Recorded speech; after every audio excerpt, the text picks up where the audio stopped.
Alrighty, let's check to make sure that the stream is live. I think it is. Yeah, looks like.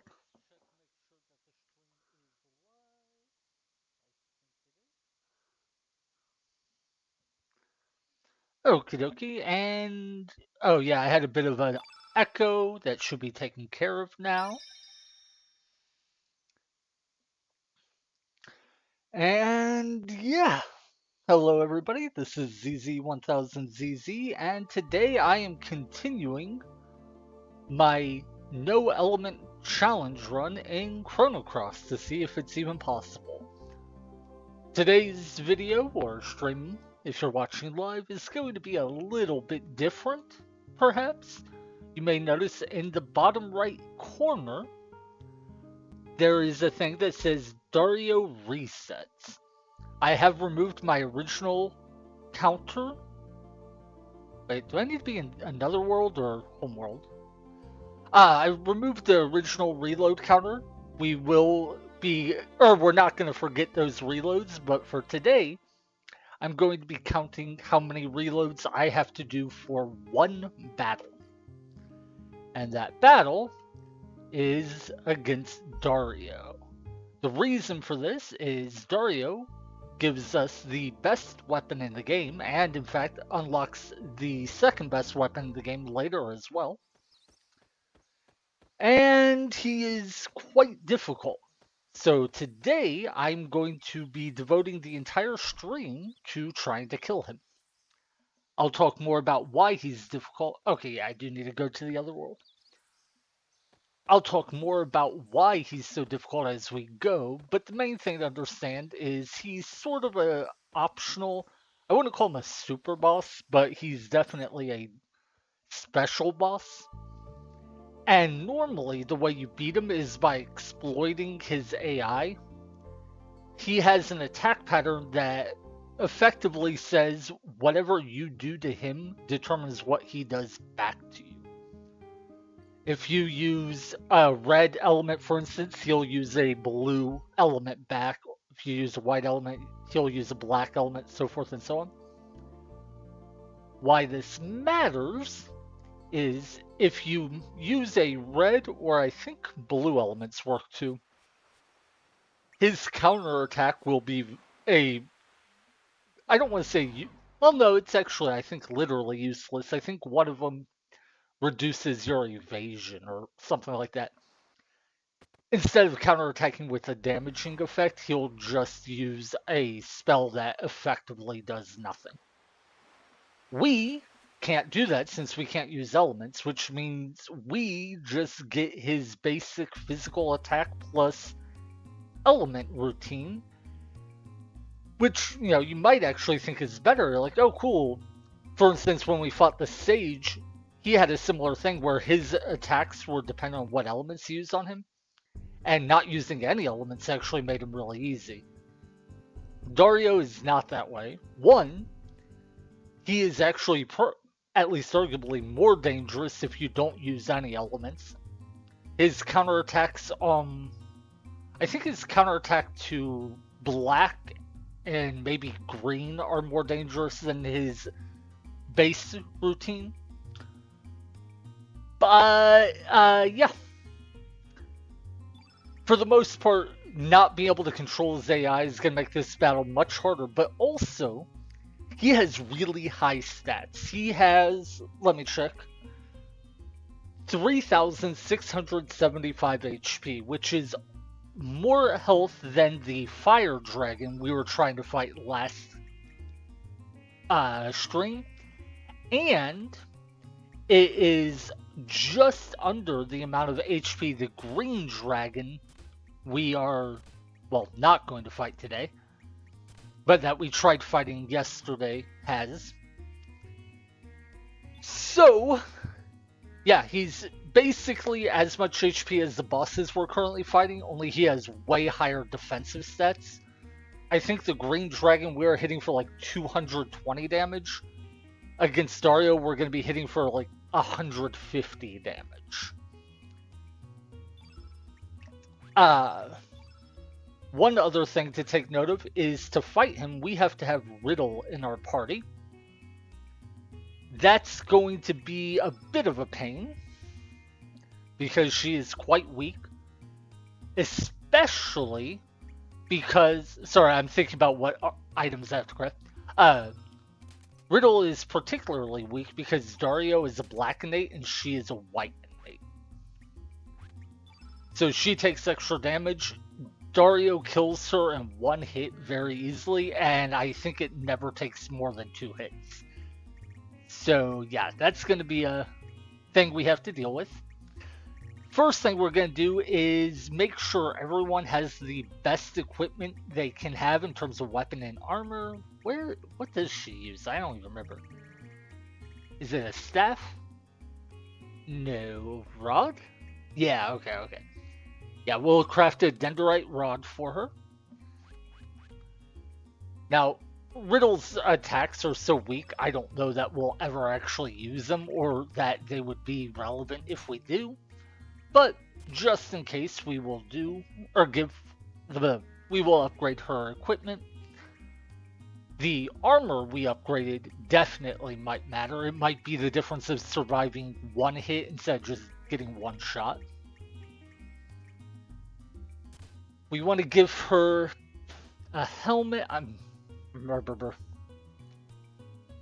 trying to decide if there's any reason to give her the moon glasses. That's an accessory we got that's really special. It decreases all damage you take. I kind of want to give that to Norris, but I think we need to give Norris as much damage as possible, so I don't think we can afford to.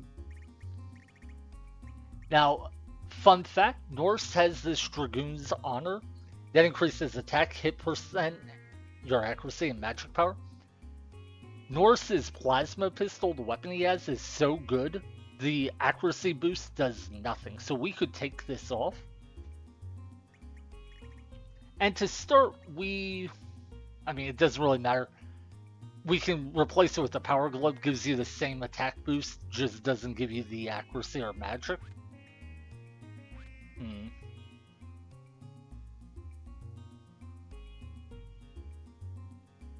See, I'm tempted to do this. Give him all offensive equipment because he's one of our strongest damage dealers. I do want to go ahead and give Link's Dragoon's Honor because he does need the help with accuracy.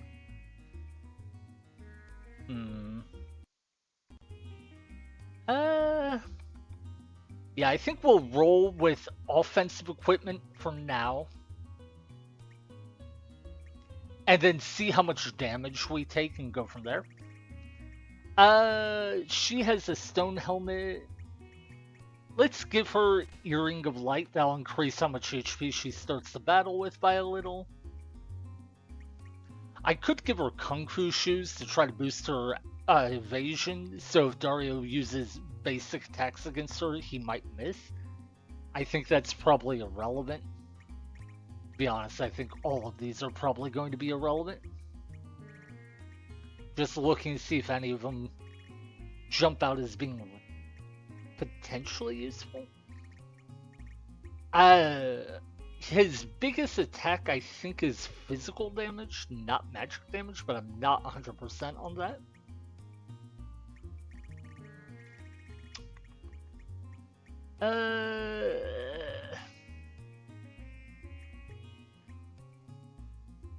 Yeah, I don't think any of these items matter at all.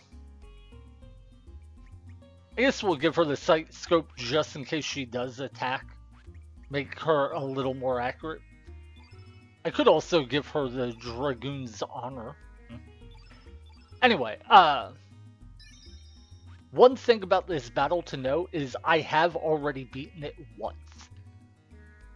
I was testing out the battle, learning the AI and doing various tests about numbers, how fast they act, stuff like that. And in one of my attempts, I beat Dario just as a fluke, so I do know it is possible. I have no idea how much luck I'll need to do it, though. I'm guessing it's a lot. If I have to reload 50 times to defeat Dario, it would not surprise me in the slightest. And my guess is a lot of my runs will basically have to be reset as soon as the battle starts. Like, we'll be able to tell second round if we can win or not. Yes? This cannot be. Are you Dario? But of course you are. This is another world. You are alive and well in this world. Are you saying you know who I am? What did you say? No, this cannot be. Do you know this man? It has been 4 years since this man washed ashore, clinging on for dear life. Every day was a battle between life and death, but miraculously he made it. However, this man has no recollection whatsoever. Yes, Dario, do you not remember me? I may be the riddle from another world, but every day I have always, and yet you do not remember who I am? Riddle? That name moves my heart. I have a feeling I've lost something dear to me. Forgive me, I just cannot remember. If only there was something to reawaken your memories. Yes, I know. Take a look at this. This pendant is a memory from your mother, and a gift you gave me when we got engaged. This is. Try to remember. We have been together since we were little, and we will continue to be. I will always be there for you, Dario. Riddle, riddle. Ah, riddle. That's right. Riddle. This is bad. What? What's wrong? No, don't touch him. Ah! What the? The Masamune. Dario. No, Dario. Do not touch that sword. Riddle. Mine sword thirsts for your blood.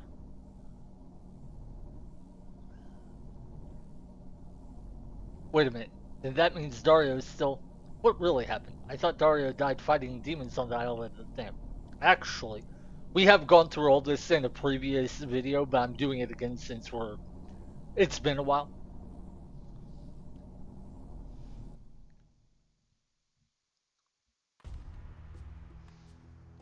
Is that the Masamune?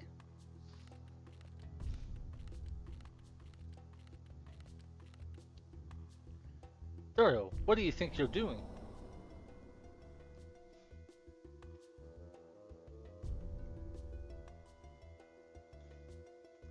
Don't tell me it's that sword. Dario. So yeah, earlier in the game we saw Radius get possessed by the sword and kill his best friend Garai. The game was setting it up like Karsh had killed Dario, suggesting he had taken the sword and got possessed. Now we see it's the opposite, that Dario took the sword and got possessed. But unlike Garai, he's actually fighting against it.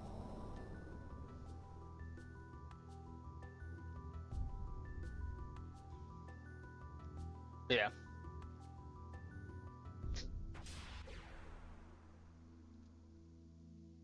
So that's the truth of what happened to Dario. And then here we get to see that Lynx helped cover it up.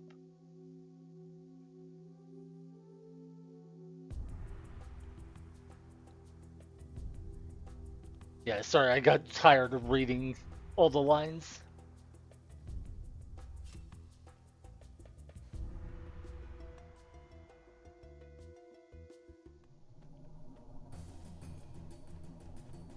Now I understand. Dario is possessed by the entity of the Masamune as well. Or two. Prepare yourselves. I guess there's no way out of this. I cannot face Dario in battle. To abolish the darkness, we must defeat the Masamune. It is the only way to save Dario.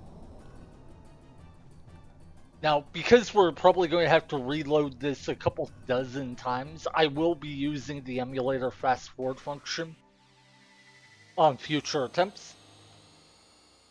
I won't use save states or anything that actually affects the gameplay, but I'll use the speed up function because one, it just saves a ton of time, and two, the remaster of this actually comes with it as a built-in option. All right. So here is the trying to think how to even begin. All right. Dario has, I said before, like 3,700 HP. He also has a stat called action points of 7. What that means is every 7 units of time, which in our case will be every 7 in stamina we use, Dario will get or will potentially attack. However, there's variance in this, and I actually read up to refresh my memory on how it works. There's 2 stages to the variance. First, you take his base value, 7, and at the start of each battle, you will add up to 25% of that rounded down. 25% of 7 is like 1.75, so rounded down, it's 1. Now the game will generate a random number between 0 and that number, so 0 and 1, and add it to Dario's AP for the entire battle. Which is a complicated way of saying Dario's AP will either be 7 or 8. Then each individual turn, you repeat that process. So if Dario's AP is 7, because it did not roll the +1, then every turn after he could potentially roll +1 and have 8. However, if Dario rolls up to an 8, or wait, is it 7 or 6? Let me double check. Okay, yeah, it is 7. But if Dario rolls the +1 at the start of the battle, so his AP for the whole battle is 8, 25% of 8 is 2, which means there would be a 0, 1, or 2 added each turn. So effectively, we have a 50-50 at the start of the battle to get Dario moving a bit slower. And then after that, we have a 50-50 or a 33-33-33 on how much slower he'll move for that individual turn. Now, that said, I hope it was clear, but that said, I think we pretty much have to bank on Dario rolling the +1 at the start of the battle. I don't think we ever win if he's on his faster cycle. Also, because this is the first turn, we don't know what his action points are or how soon he'll act. I'm going to be a little greedy and go for a 1. 1. And then let's just do a 1-3-3. So I got like an extra 80 points of damage there, but I was gambling and he could have acted before. So anyway, we've used 3, now we'll use 6, which will be 9 stamina, which will guarantee that he acts. Ow. Now we'll check to see if he's on a 7 or 8 AP cycle, or at least we'll try. If he acts here, we know he's on 7. Okay. Yeah, so he's on his faster play. Or, I don't know what to call it. Faster pattern, I guess. So he's now going to act every 7 or 8 stamina for the rest of the battle, and I don't think we can win from there. But you may have noticed something here which was interesting.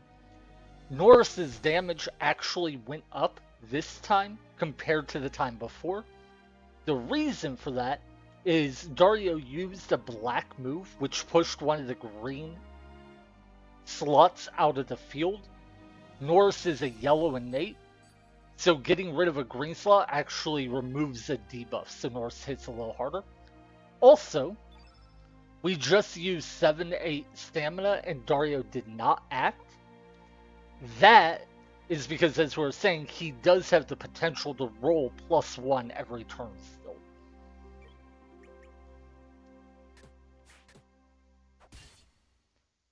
Alright. Norris gets hit again. Ow. Oh, he actually survived. Nice.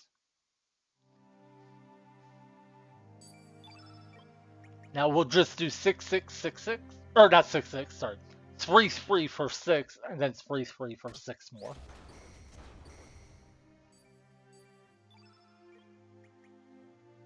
So, oh, you might also notice that Norse is doing more damage than Lynx, despite being weaker than Lynx.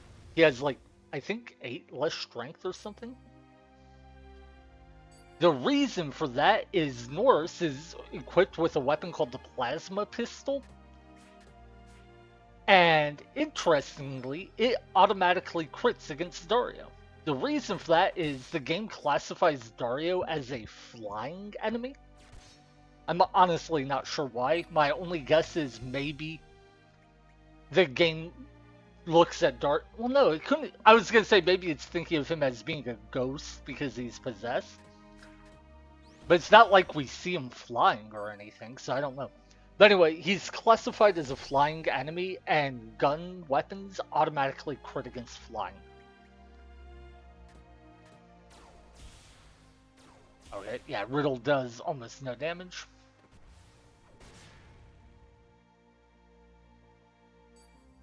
And yeah. And now she'll probably die. Yeah. Okay. So that will be our first reload. Wait a second. Sorry, I might. Oh, nah. I was looking at the wrong thing. I thought my counter didn't update. But anyway, that shows the basic pattern of how we'll have to go about this. And that was attempt number 1.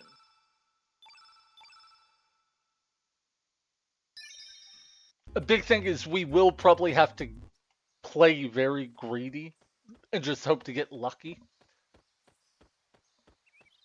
So we're going to take a lot of times, or there's going to be a lot of times where we have to take potentially an extra turn. Or I'm sorry, let Dario get an extra turn. So we can see what his AP count is. Basically, after his first attack of the game, we're always going to want to use 7 stamina to see if he acts, because if he does, that means he's on his fast pattern, and there's probably no way we can beat him. And once we get him on the slower pattern, I'll talk more about some of the strategies we can use to try to improve our chances.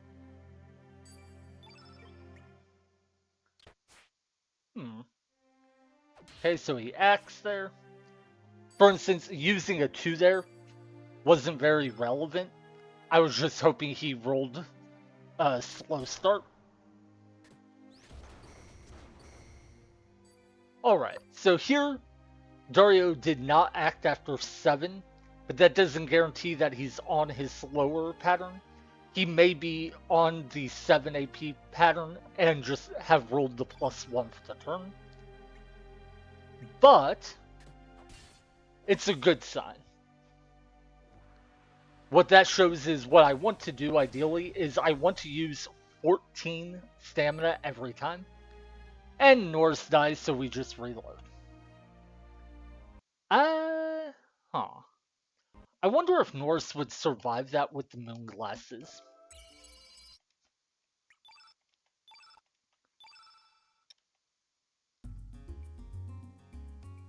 I don't know.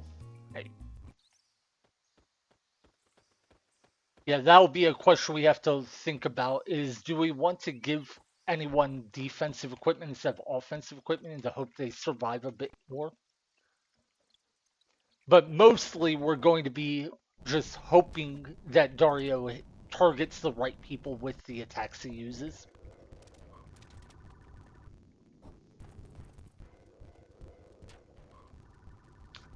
But yeah, this is going to be a long and tedious process, I imagine. So,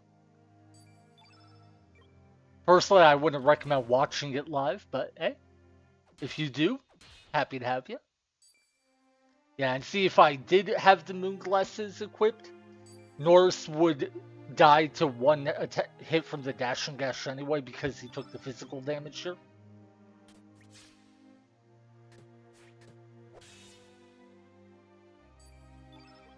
Okay, so Dario did not act after 7 there.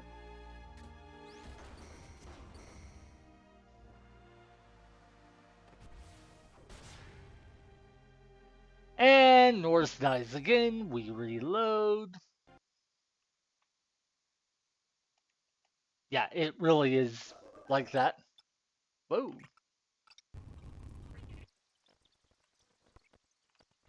Ah.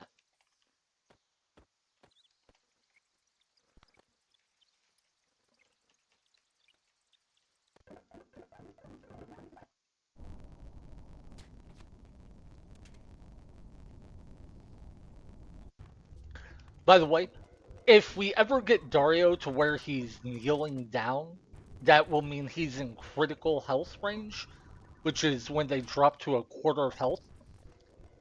Dario reaches that point at about 900 HP. So if we don't get to that point, you can pretty much just assume he has at least 1,000 HP. If we do, then that means we might be getting close. 2.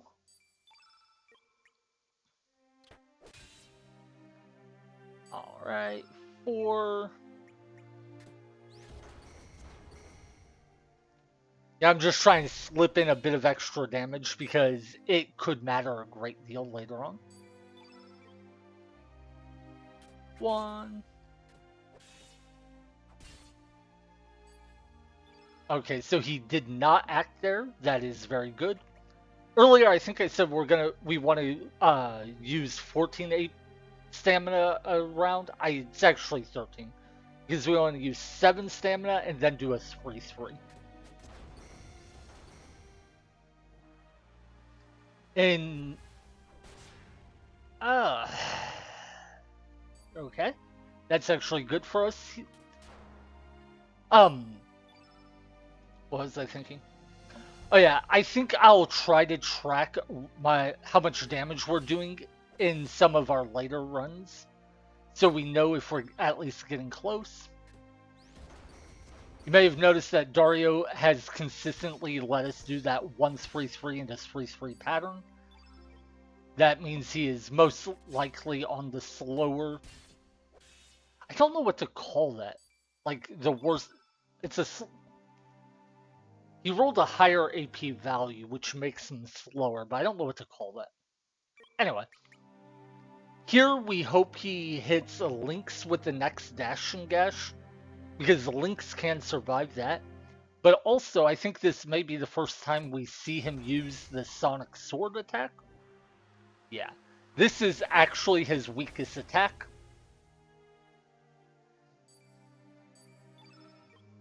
Oh wait, no. We want Norse to use his 1. Then we 3-3. One thing worth noting is when Lynx uses his 3s, he has a chance to crit and deal like 280 damage instead of 140. Norse does not have that chance to crit because his weapon already is critting. It has the automatic crits. Okay, now see, Dario dropped to critical health. He's kneeling like that. That means he is now at 900 or less HP. Unfortunately, we only have one character. If he had hit Lynx instead of Norse and Norse survived, this might have been a potential win. But there's no way we can 1v1 him because we don't recover enough stamina. See? He acts Dash and Gash. One thing to note is Dash and Gash doesn't kill Lynx in one hit, whereas it does kill Riddle and it might kill Norse. I don't. Oh, okay. I think there might have technically been a chance that if Lynx survived that round, he could have gone for a 3-3 and both crit. That might have been enough damage to kill Dario. I don't think so. I think I would have still been a couple 100 points shy, but.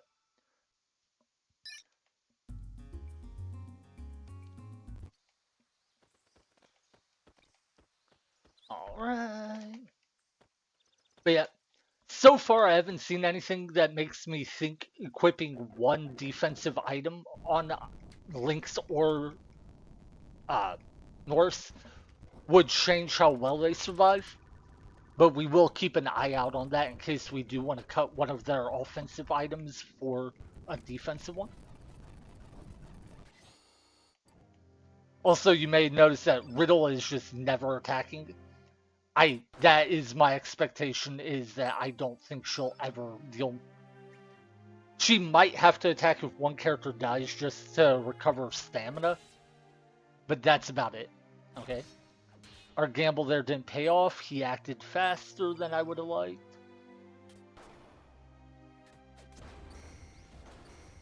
So I believe we've done about 400 to 450 damage.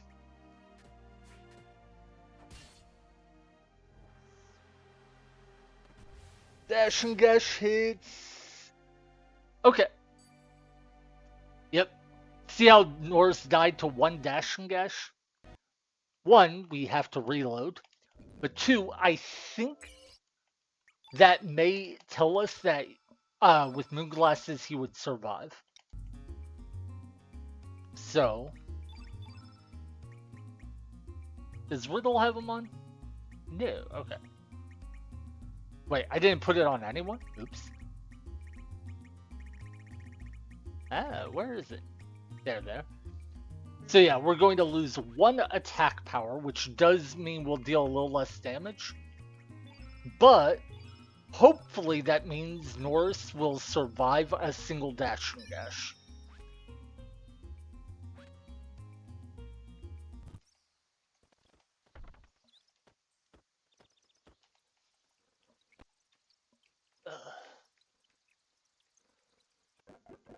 By the way, I did check out the green dragon fight and the red dragon fight. I believe both of them are doable in a similar way to this, as in relying on RNG. And I think they might even be easier than the Dario battle. But the difference between how many times I'd need to reload for them versus how many times I'd reload for this didn't justify.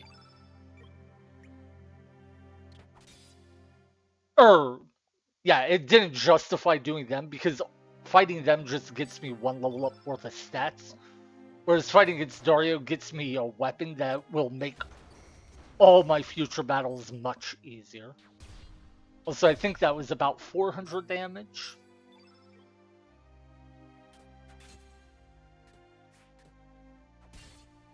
I think we're up to about 600. About 900. Where does this go? If it hits Norse, he dies. Alright, Link survived. Good.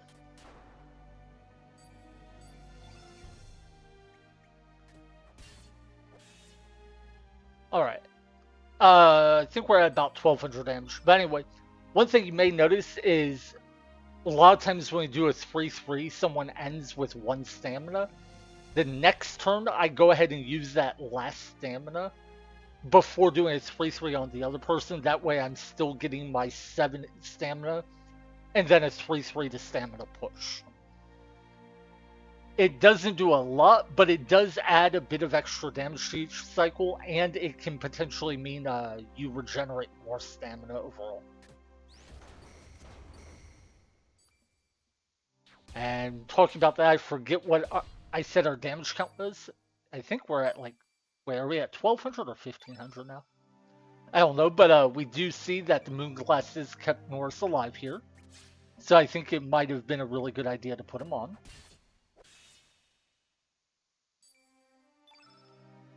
If I had to guess, I think we're up to like 1800 damage, but I'm not sure. I did lose track. Please hit Riddle. No. Okay. That sucks a lot. I'm pretty sure this is just a reload.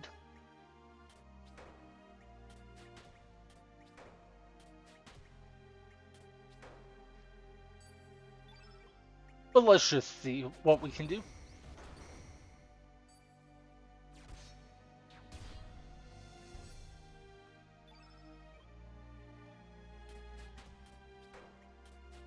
I want to see if we can at least get him to critical.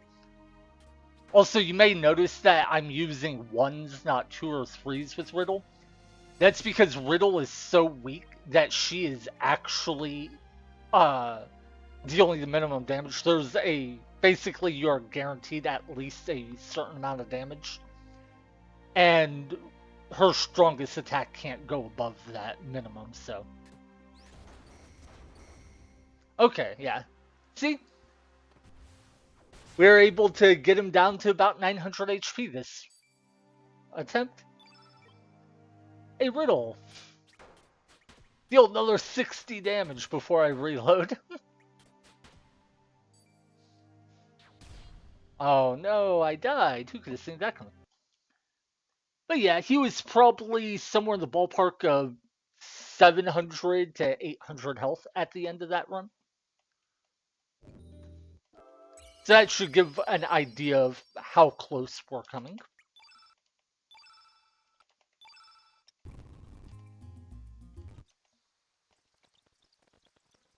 Ah,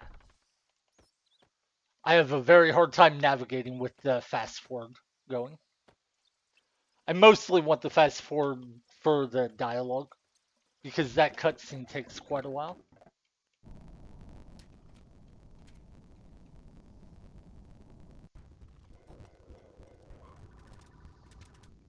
Yeah, if I couldn't speed this up, the grind would be so much more miserable.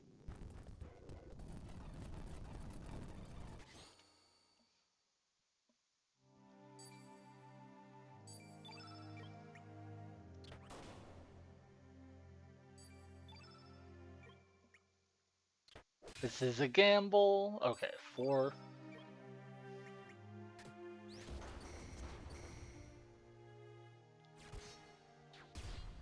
Still, gambling like that means we did a little under 500 damage.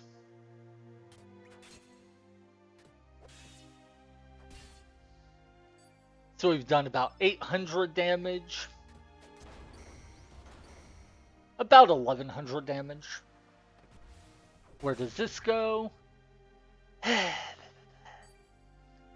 It was starting off well, but it's a reset.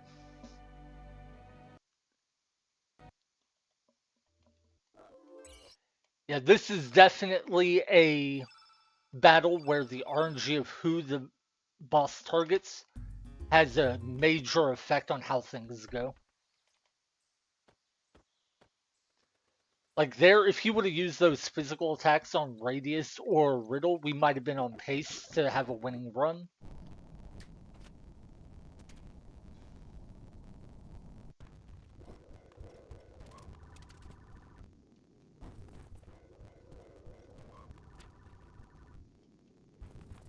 Yeah, I'm not sure what the ideal scenario would be in terms of who he targets.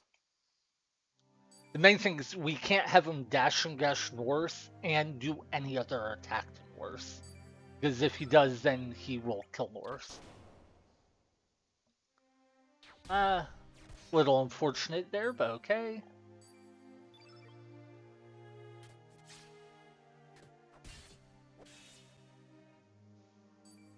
So that's about 400 damage, ballparking. About 700 damage.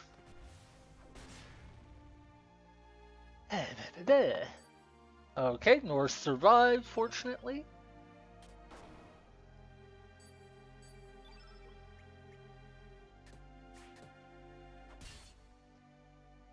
Okay, yeah, he's acting after 7 AP, which means he's on a faster cycle. There's no way we win.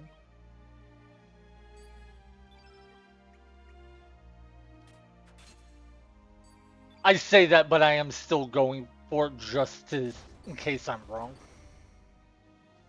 Especially since he does still have to roll individual turns. So we can still get the 7 stamina consumption before. Never mind. Yeah, I think we're at what, like 16 to 1800 damage? Somewhere in that ballpark.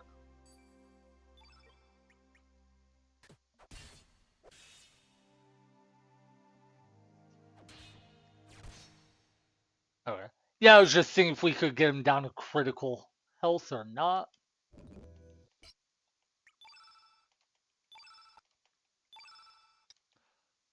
I did just realize something. If I am going to attack in the first round like I've been doing, I should probably chain together 2 hits for whatever stamina I'm going to be using.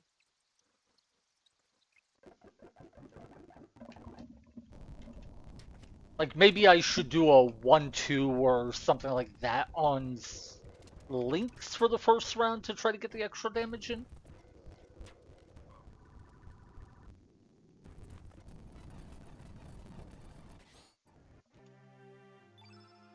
Let's try a 1-3. Alright, so he didn't act. Sweet. Now we'll do a 3-3. So that was what, like 450-ish damage? Somewhere in that ballpark? Yeah, 3-3.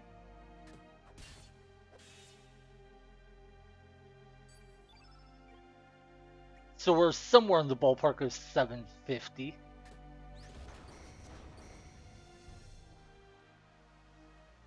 For about 1,000 damage. Okay, roll dice.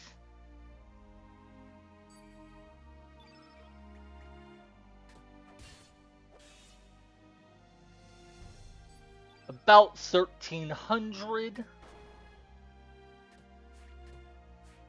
Oh, that was unfortunate. Ow, and the North got a lot of damage put on. About 1,600. Hit links, please. 1,900 or so. Yeah, not even close.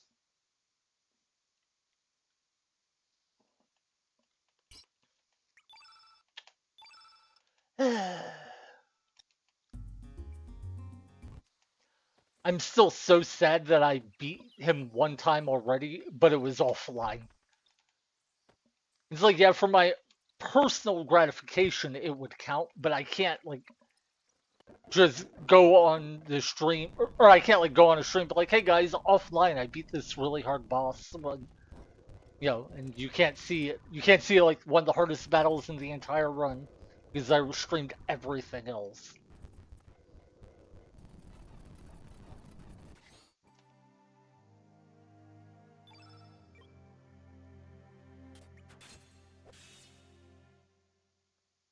Alright.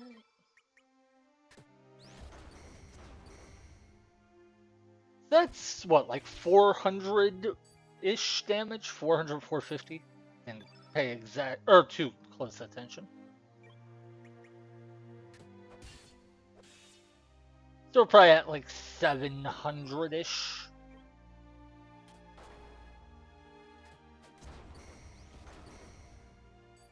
About 1,000 damage so far.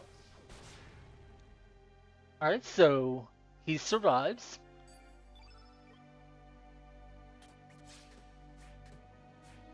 Oh, that's unfortunate.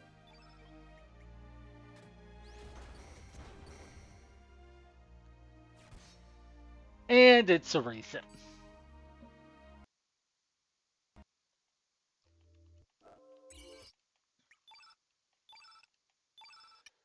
But yeah, I do think that showed the moon glasses on Norse was a smart choice.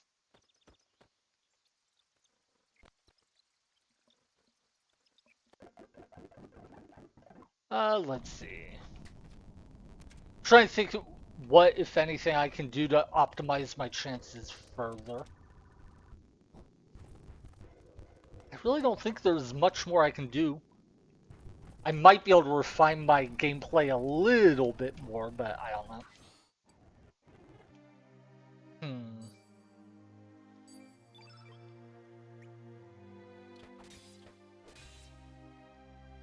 Okay, so he does act.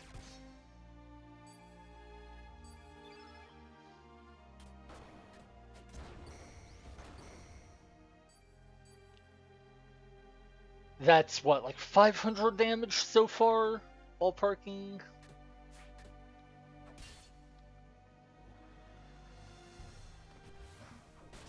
I wonder if maybe I should use the speed up function in battle too. Also, Riddle taking both of those hits is cool. Like, if she has to die to Dash and Gash, at least she did soak up one other round of attacks. Oh wait, was Norse only on 6 stamina? I thought he was on 7. My bad.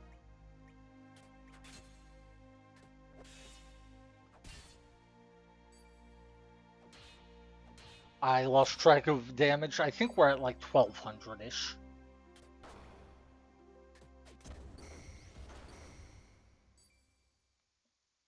So we're at like 15 to 1600 damage, I think.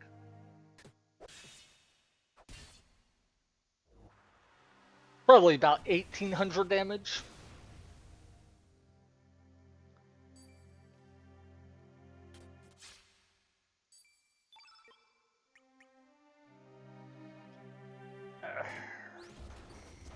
I'm trying to guess if we're on pace for a potential win. That's like 21, maybe 2200 damage. That would mean we have like 1500-ish damage left to deal. Somewhere that ballpark.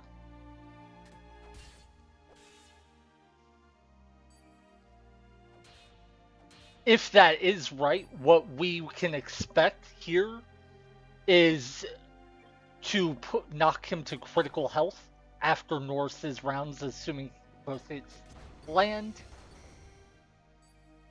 Yeah, okay. So he is now below 900 HP. Actually, I said, let me check real quick.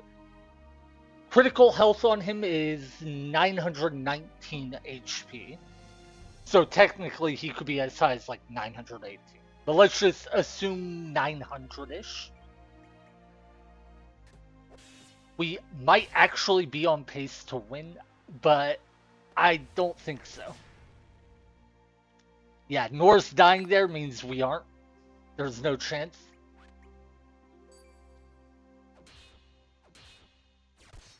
And the reason is once Norse is dead and we only have links, we can't go back and forth between the two to build up our stamina.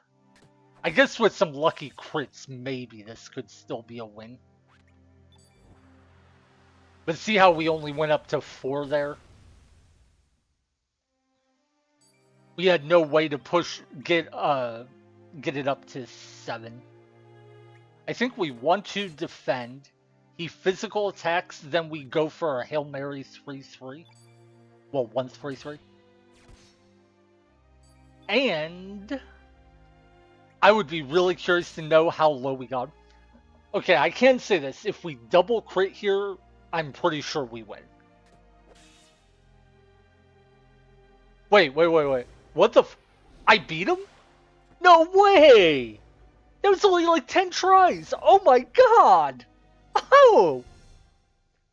Wow! All the practicing and researching I did before the run, my offline practice, made this go so much smoother. I swear, I tried this battle over 20 times just today. Like, after I had already settled on a strategy. But yeah, I guess I was learning and improving as I go. Wow. Oh my god. Wow. Okay. I just want to point out, that may have looked pretty easy in that I got it on my 10th try.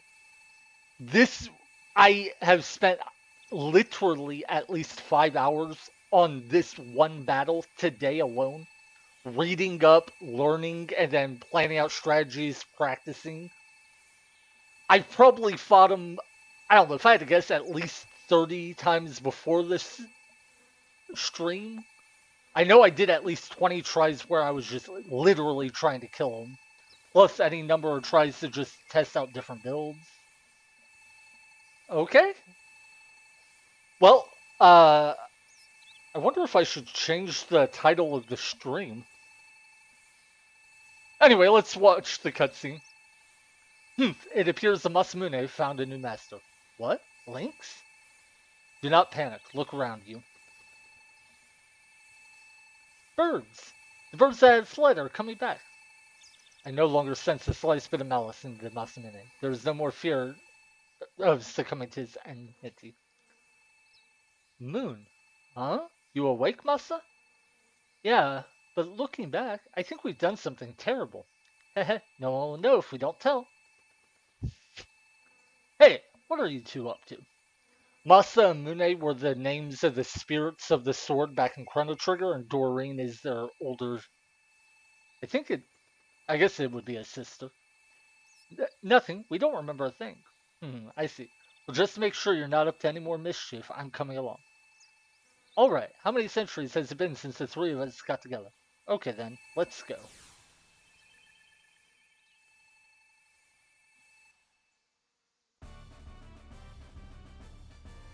The sea swallow transformed into the Master Mune. Where am I? Riddle, is that you, Riddle? What happened to me? Daria, thank goodness, your memory has returned. Memory? Oh yes, I had taken a hold of the Masamune one. Forgive me, Karsh, for what I've put you through. Ah, forget about it. Although your memory has returned, let us not forget the harsh reality which we met. Or which we wait, I think. So, you will be leaving. I have been prepared for this day. Farewell. I wish you all the best. I wonder who that person is and why they're living on this island. Everyone is hurt and separated and experiencing incomplete. However, by living as such, we may change for the better into something bigger. It did seem like that lady might have had a crush on Dario or something, with the way she kind of was like, oh, I've been prepared for this day, and then just left. My goodness, what has happened during my absence? Where have the general and the others gone? Riddle, you said that you all came from another world. And where are your Karsh and the others in this world? Unfortunately, no one from Viper Manor who went to the Dead Sea will return.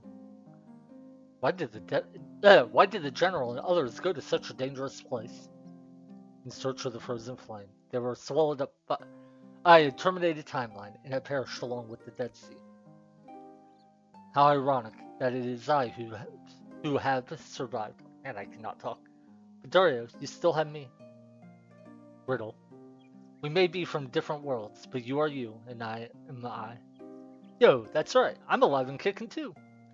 There ain't no one who can take my life. Ha ha ha. Zoa and Marcy are here too. We can also call the old dragon stable keeper. I forgot about that guy. He was cool. Thank you, everyone. I guess you are right. I'm alive, and I will do whatever I must do. I do not know how many years it will take, but I will rebuild Viper Manor. It is my duty. My. Perhaps it's time I came out of retirement. Time for one last hurrah. Oh yeah, bring it on. Even though we may be from different worlds, the four divas are back in business. But maybe -1. I don't think you're fit for battle yet. Forgive me. 4 years of isolation have taken their toll. Are you alright? Riddle. I want you to take this. That is her level 7 tech, which of course we can't use in this run. Plus, I have an idea. But also, I don't plan on ever using Riddle again in this run. I used her for this one battle, and that is it. Okay. I gotta say, it feels weird. That was anticlimactic. I thought this stream would, or I thought it would take a lot longer to do that. I'm like, huh. Okay. I guess it's a good thing, but genuinely, it felt so easy in terms. I mean, like, obviously I needed a lot of luck, but it only took 10 tries. That's crazy. Oh well. The, uh, thinking real quick. Beating him does mean we can get the dual Iron Lancers, but we can't do that until we get Glenn back. So, yeah, all that's left now is to fight the 3 remaining dragons.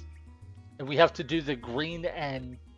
Oh. I was like, wait, why is someone in my roster almost dead? And it's because he's the guy who's in my party. Anyway, we have to beat the green and red ones before we can fight the white one.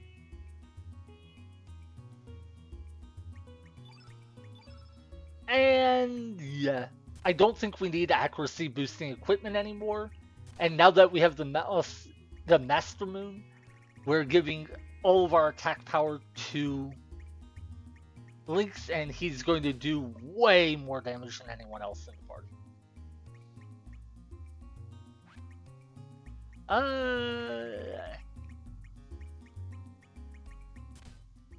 Now, I don't want to say that the dragons will be easy, but relative to Dario, they should be much easier, specifically because we have the Master Moon. I think they were slightly easier than Dario, just in general, but with the Master Moon, we are way, way stronger. If you've played this game and gotten it before, you know why I say that. It is... like, it's easy to say it's the most powerful weapon in the game, but that doesn't do it justice. Wait, where's my ship?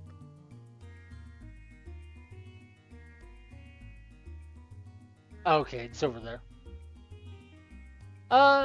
Yeah, let's sail it over to Army. So do we want to fight the green or red dragon first? I guess we should fight the green dragon first, just because we're already in Homeworld, whereas the red dragon is in another world, so I'd have to switch dimensions. Also, it's worth noting, it didn't matter that 2 of our characters were dead at the end of the Dario battle, because while we would call him a boss in the sense of he is, effectively a boss, the game doesn't classify him as a boss in terms of stat gains. So there was no level up from beating him, and that means there were no stat gains, and dead characters didn't miss out on any stats.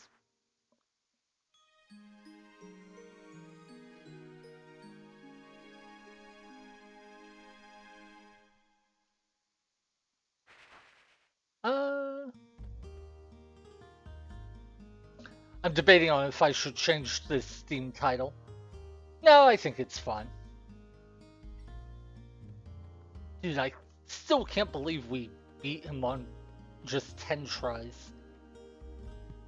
Oh well. Preparation, planning, and practice go a long way, I suppose.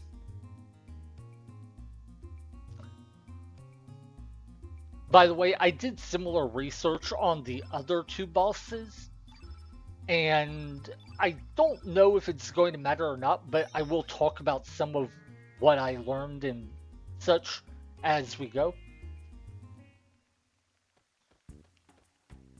The main thing for the green dragon is it has 5 action points, and how much health did I say it had?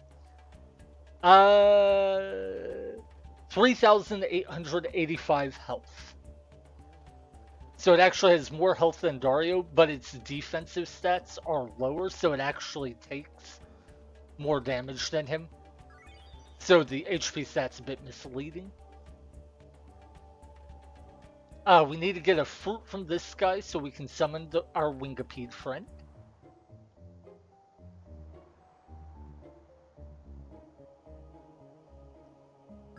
Cool, cool. And then we come over to the right to summon our Wingipede pal. Oh, anyway, with 5 action points... Wait, why did I use the Astral Amulet? Anyway, with 5 action points, it can roll up to 6 AP at the start of the battle. Or it can roll plus 1 AP on individual turns. So, if it starts the battle with its faster speed, it'll be able to act every 5 or 6 stamina we use. If it rolls a slower, then it will be 6 or 7. What that means, if we ever see it act in 5, we know it can only act in 5 or 6. If we ever see it act in 7, then we know it can act in 6 or 7, but not 5.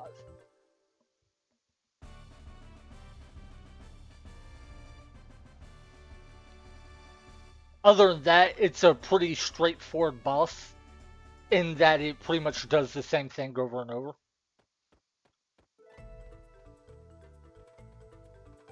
Oh yeah, there's something funny I want to show. Okay, first let's save. That way we don't have to run quite so far to get to the boss.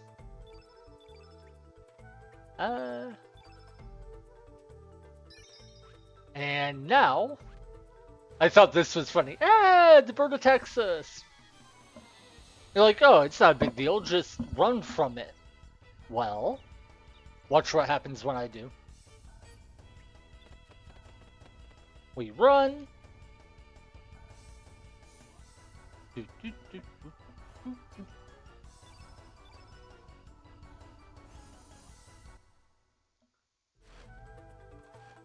And it's like, okay, we got away from it, no big deal. Why did I mention it? Well, I mention it because... Ah! We get attacked again. I don't actually know if that's the same one or not. It could be two separate ones. But I just thought that was funny. If I don't kill the boss my first try and I reload, I will go ahead and kill any of these things that ambush me and then save again so I don't have to keep fighting them. That said, we run, it chases us, ah! It catches us. Okay, for the boss, its strategy will be what to use. I think it can use Bad Breath or Turn Green. Or not Turn Green, Green Field. Either or on its first action. I don't know if it can use any other moves. But after that first round, the field will be completely green. And once it's completely green, all the boss will ever do is use the Carnivore attack. With the exception being that once we drop it to critical health, which is 970 HP, it will take one turn off to cast a healing element. And then it'll go back to spamming Carnivore. Let's see how this fight goes.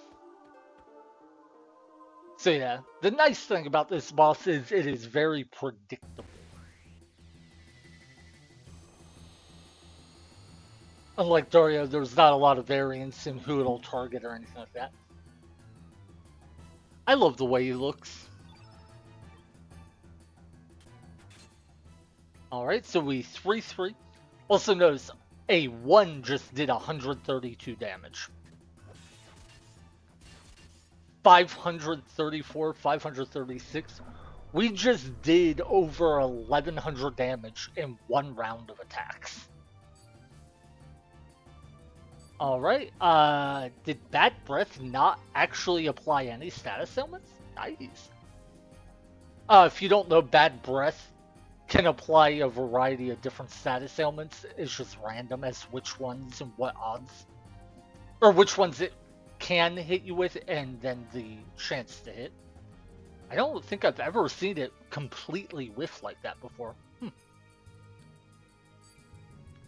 Alright, so we could test what AP count it's on, but I don't even know that we need to.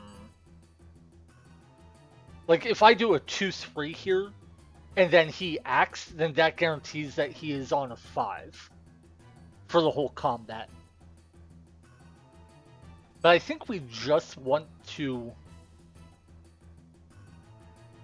Started thinking about it. I could 1-3-3 with Norse, that would be 7 completely refilled links, and it would only give us 2 extra. Yeah, I don't think that's worth it. So if we do 2, that would leave 3. If we do a 1, that leaves 4. Thank you. I think we go for a 3, then Norse can 1-3-3. Alright. I was trying to figure out if there was a way I could have Lynx attack this cycle for extra damage from him, but I think it's best to just get him back up to 7 stamina and then we'll go for it. Ooh. By the way, it might be better not to have Norse in this battle because Norse dies very easily to Carnivore.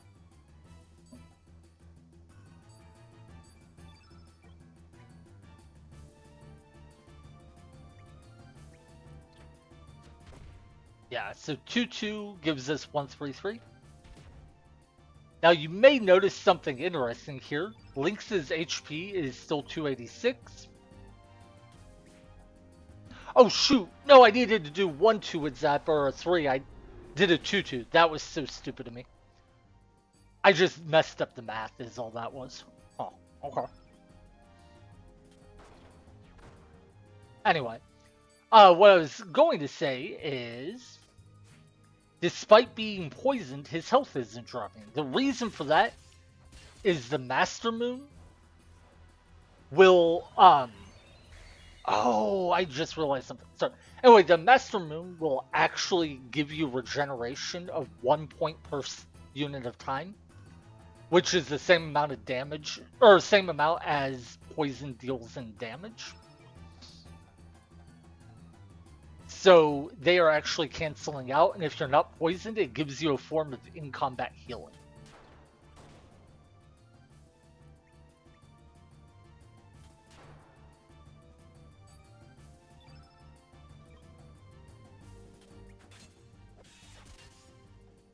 $600 damage is insane. Anyway, I was also thinking that this is a rare battle where we could use the Pendragon Sigil if we wanted. Also, notice there, Lynx's accuracy didn't reset to the normal values. It was still 99, 99, 96.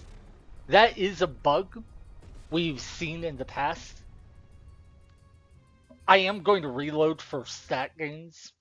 If I hadn't messed up the one time just the math and where I had I used 1-3 on Zap instead of just 3 stamina, I wouldn't have needed to reload. But yeah, not a big deal.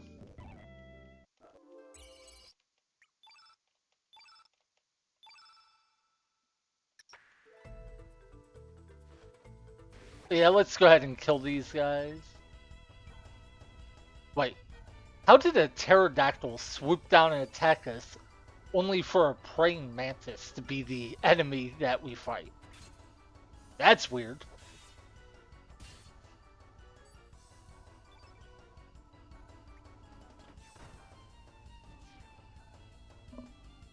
Yeah, I don't know how that works.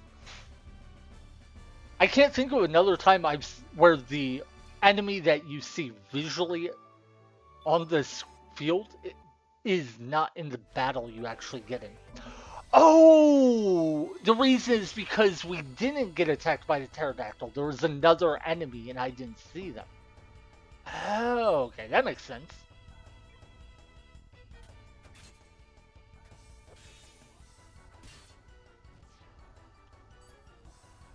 Oh man, I don't... Yes, I am going to reload just because I don't feel like dealing with that. Maybe I shouldn't fight those enemies after all. I completely forgot about poison.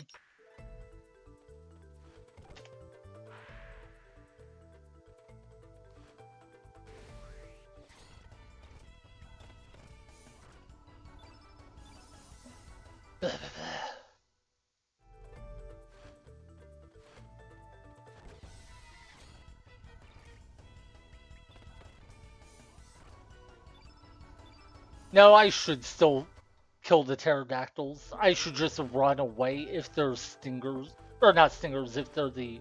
What are they called? Prey mantis? Yeah. If they're in the battle, I should just run away.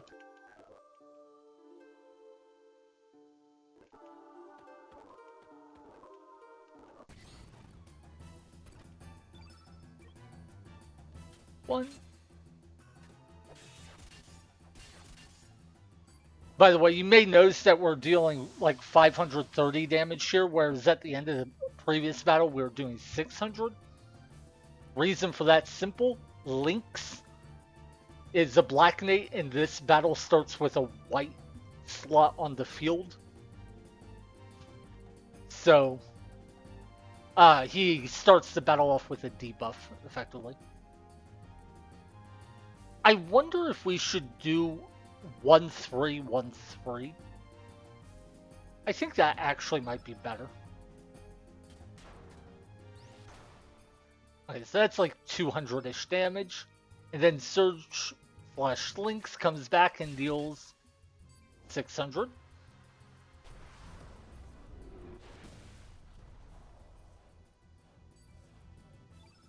Yeah, let's try sticking to 1-3-1-3 and see how that goes.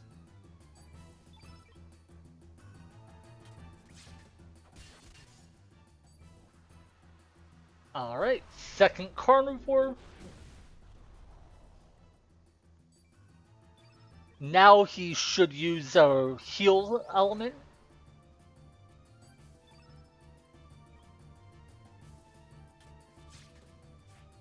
Ooh! Unfortunate miss. How much does he heal for? 437, okay. Yeah, I think Link's missing there might mean we missed the kill. Yeah. And how close were we?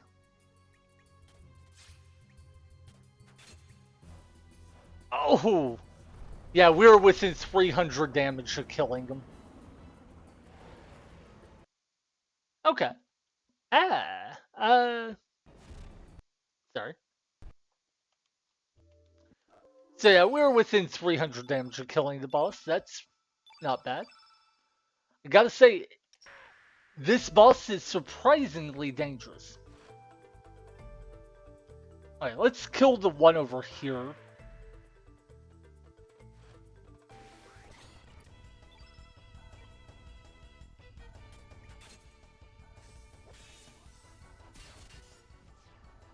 Huh.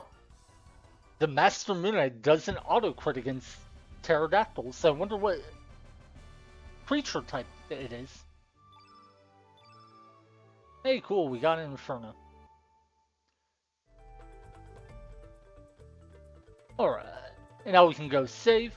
And now we'll also find out, is the pterodactyl there the same one as the one on this screen? I don't think so. Nope, it's not. Okay. So we don't really care about this pterodactyl because we can outrun it. It was the other one we couldn't outrun. Well, I said we could outrun it and then immediately got caught by the darn thing. Oh yeah, I just realized when I'm incrementing the counter, it still says Dario resets. Not a big deal. After today's session, I'll just rename it to the just reloads or whatever I had it before, and then add in the previous tally.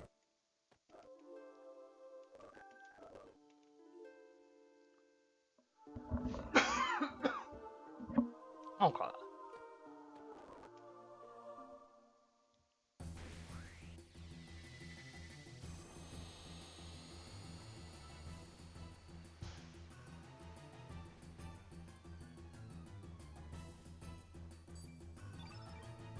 One, 3, 3. Hopefully that, yeah, that worked. Alright. So we've dealt, what, like 1100, 1200 damage? What status ailments get afflicted? I don't know what the red on Lynx would be.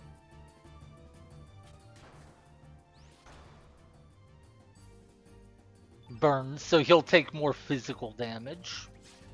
I don't think it increases how much damage you take from elements, but I could be wrong.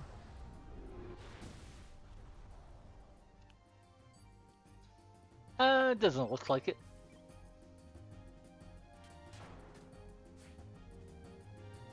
Man, I wish I knew if it was on 5 AP or not, but I don't want to reload just because I gambled and gave it an extra turn in order to test it.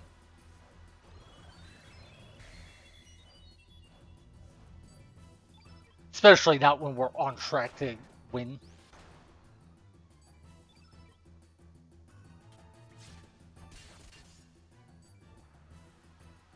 Alright, I think everyone survives this hit, which gives me one full round to deal relatively low damage.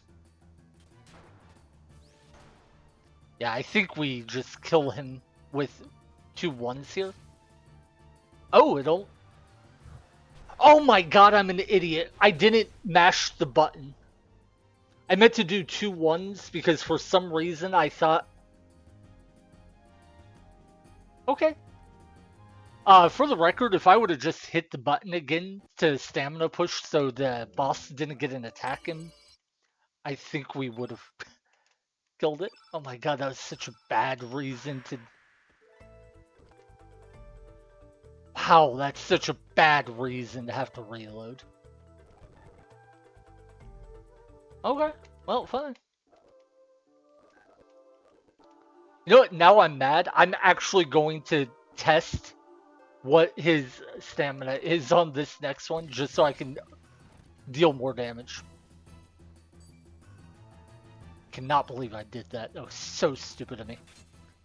It was genuinely just hit the button again and we kill it.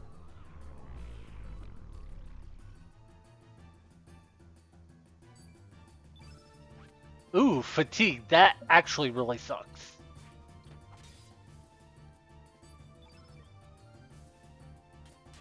That might actually force a reload. I don't know how long it lasts, but... Oh, right. What I was thinking before is we could actually throw the Pendragon Sigil on Lynx to get a lot of extra damage.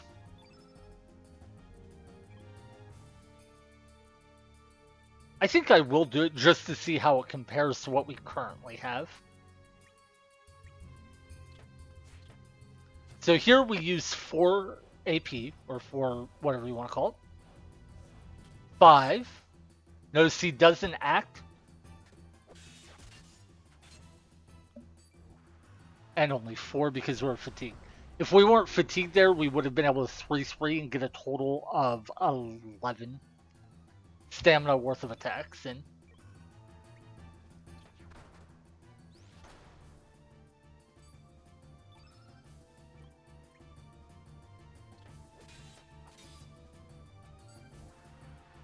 But yeah, that fatigue lost us this fight. Okay.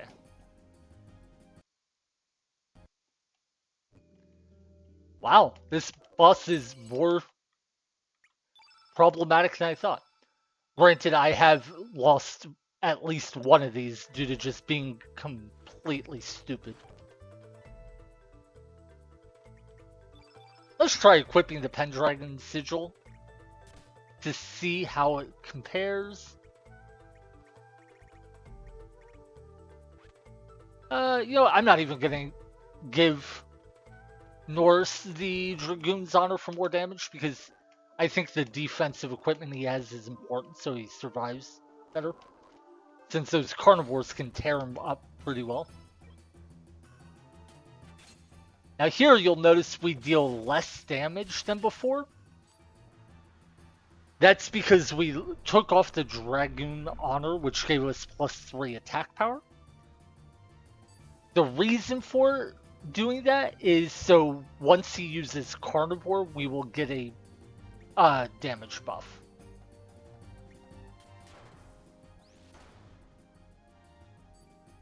Oh, he has the flu. Okay. So that reduces how much stamina he recovers each turn. Well, not each turn. It reduces his stamina recovery. Anyway.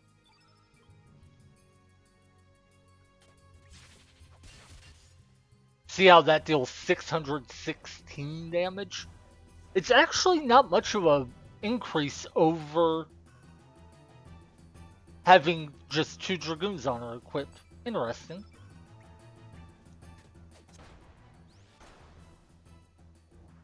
Good to know. I thought it would be more effective. Guess not. Alright.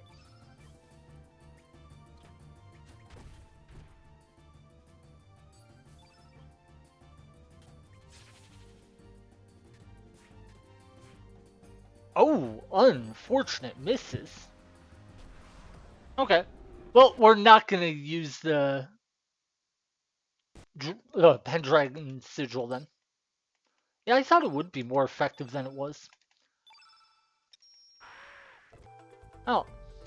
It is cool, though, to see how much damage it did increase it by. If, like, you didn't have the Dragoons on or you were using it on someone else, you could use the Pendragon Sigil in this fight to get a lot of value.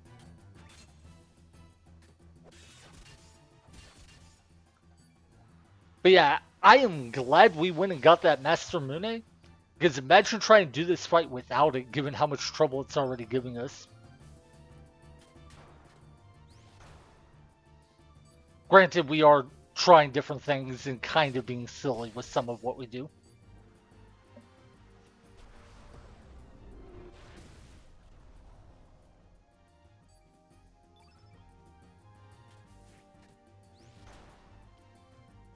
Wait, why didn't I give Norris more defensive equipment too? I don't know what I'm doing. So he heals.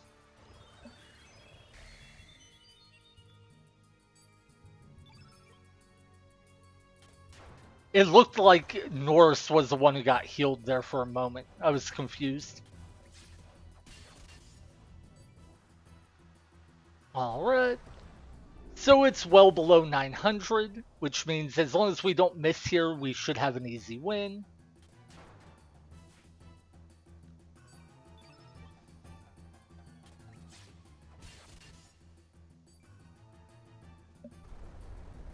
Alright. So yeah, that was more resets than I would have expected, but at least 2 of those runs were ones that we didn't need. Or 2 of those reloads were ones we didn't need. One was me just being an absolute moron and using a 1 and then not mashing the button to queue up the next attack. And then another was just me goofing off with the Pendragon Sigil. Anyway, Zappa's now up to 46 strength. Lynx is at 50. This is going to be insane. Norris didn't gain strength, which is a little sad, but not really important because we won't be using him for many more fights. I think we use Norris for 3 more battles, and then we'll switch him out for someone else. Impressive. We get the green relic. Surge, you always fighting monsters like that? Looks for fun. Leah, decide. Leah, come with you? Okay, Surge?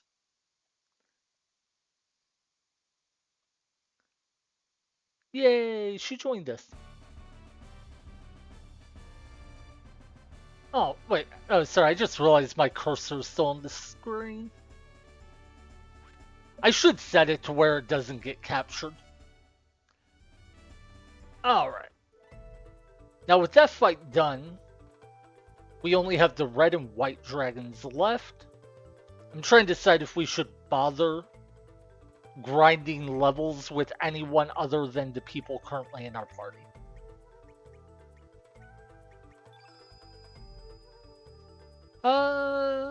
Can't think of any characters that'd be relevant other than Viper. Viper has a weapon that is as good as Norris's, more or less. So he could potentially be worth using.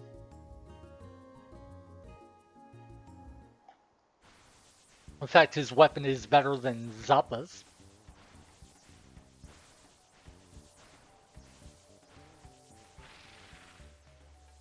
And I know I've said this a couple times already, but I genuinely cannot believe we beat Dario in just like 10 tries.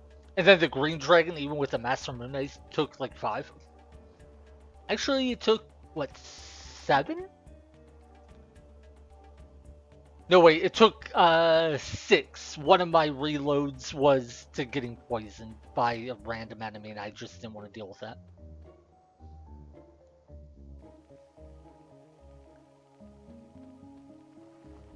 Okay, so we need to go to the other dimension to find the red dragon. While we're there, we can fight on a possibly not a possibly beach, Lizard Rock,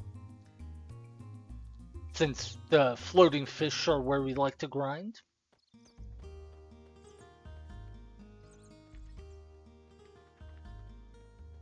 Ah, up the stairs. By the way, it's not much of a spoiler, but once we beat the 2 dragons, I believe there's only one more boss battle, and then we'll get all of our old party members back. At that point, Glenn will rejoin us, and we'll be able to get the dual line lancers, which is both his best weapon and the second best weapon in the game.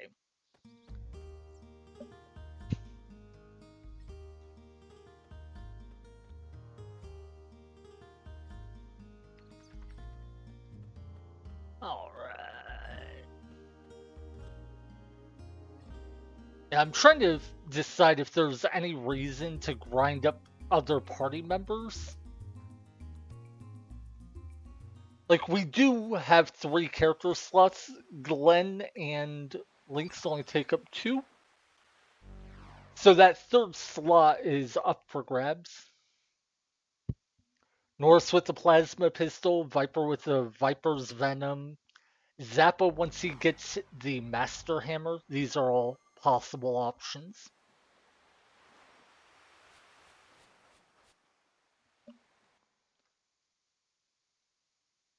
Real quick, just so we know, let's look at character sets. Norse 39 strength, 46 on Zappa.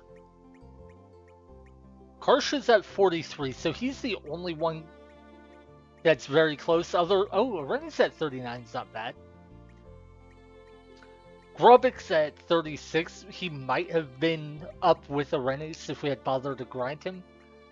But yeah, I think we're at the point where maybe Karsh and Arenis are worth grinding. One thing worth considering is just the defensive stats on characters, where we might want to bring people in later in the run into the third slot purely because they have a lot of defense and they can maybe soak up some extra hits. And I think Karsh and Arenis actually have 2 of our best defensive stat profiles right now. If I do want to do that, I would like to have options in terms of colors. Because depending on which boss we have, we don't want our defensive tank to be weak to the boss. Though I don't think that'll be a relevant factor. 0 damage.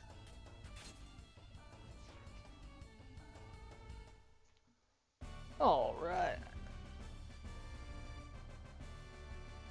I wonder if Surge will get another strength. That would be so crazy if he got up to 51. Since that would mean after the Red Dragon, he would go up to 52. By the way, the Red Dragon has a lot of interesting stuff to him, mechanically speaking, that I'll talk about.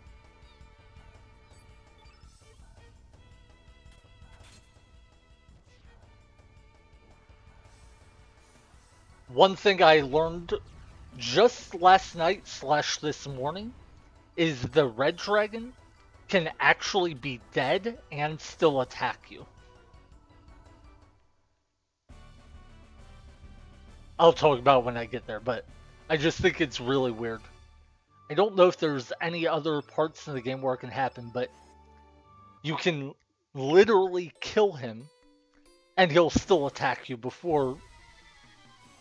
Well, I mean, he'll be below 0 health, he'll attack, and then if you take any action, he will immediately die, even if your action doesn't deal damage. I discovered it after he died when I missed an attack.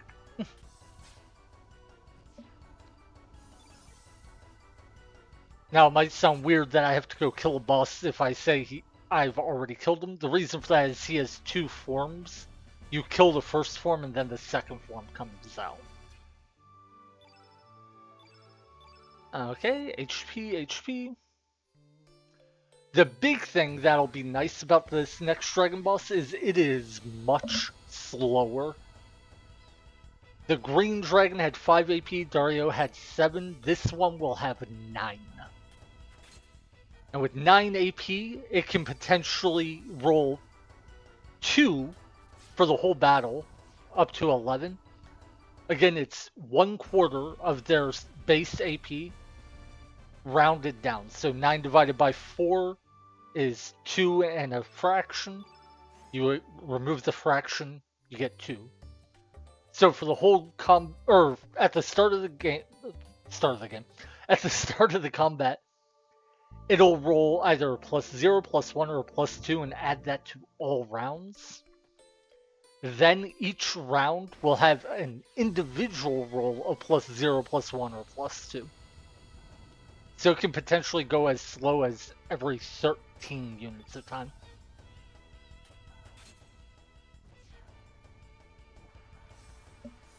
Oh no, it's attacking me. Whatever will I do?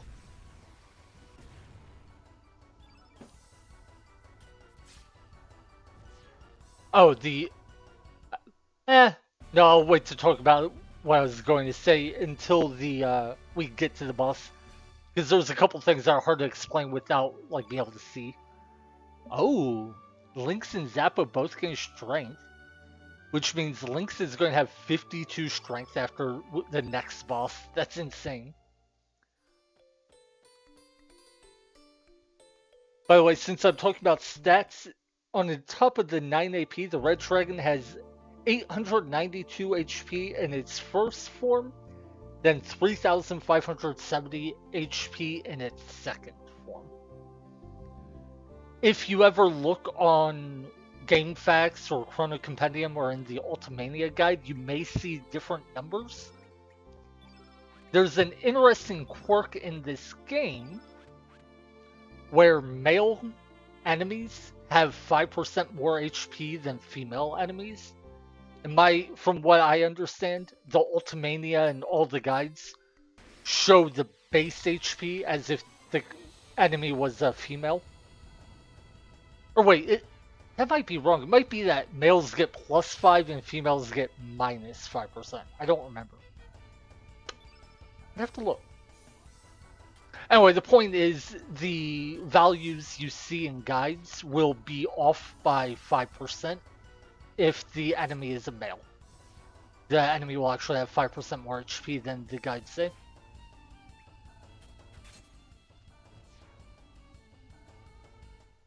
I noticed that when I think I was doing the Dario fight, I was doing one of the fights and I was tracking the damage while practicing, and I thought I had a kill on someone, or kill in the battle, and the thing didn't die, and I was really confused.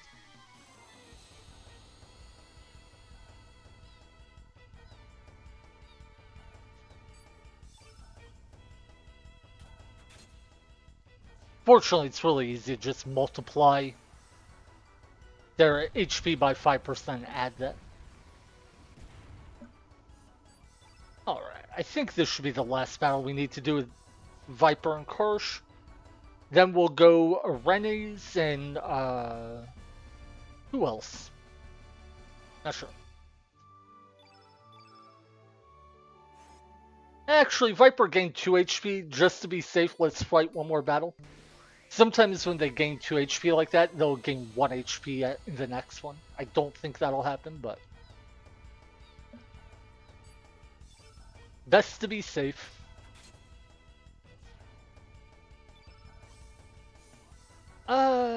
Yeah, Arenes had 39 strength. I'm trying to think, is there anyone else we should care about leveling up? I think, oh, hey, Viper did get the +1 like I said could happen. Glad I fought it. I don't think we saw anyone, but If I'm doing a Rennie's, I might as well do someone else as well. But yeah, 34 resistance, 21 magic resistance, and 404 health is really good.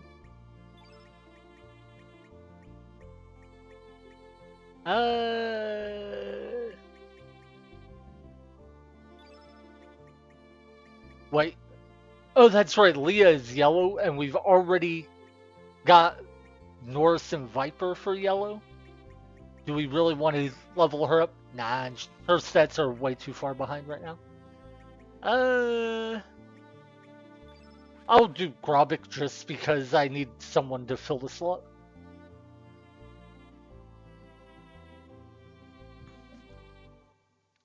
My guess is if I had been grinding Grobic since I got him, he'd probably be at like 38, 39 strength right now, so maybe I should have been doing that.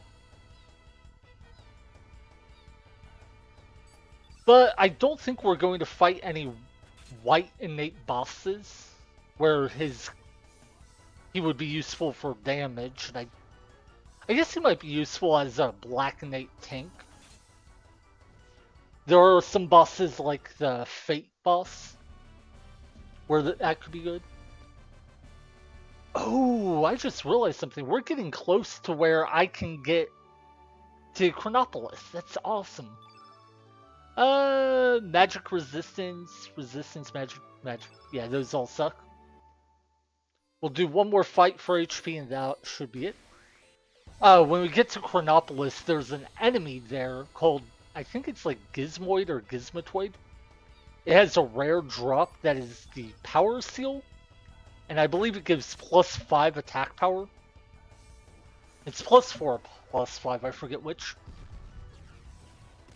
But we can farm as many of them as we want, and it'll boost our attack power by more than anything else we have right now.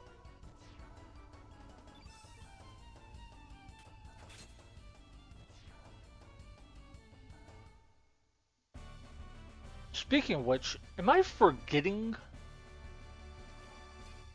I can't remember if I can get the Dragoon Honor yet. Or, was it Honor? Whatever Viper's unique item is.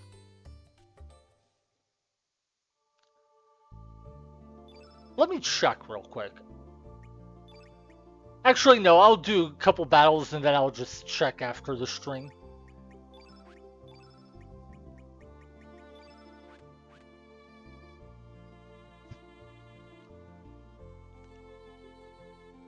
Reason being, it's an offense boosting accessory that's quite good. But I think we should be fine to kill the next couple bosses without it.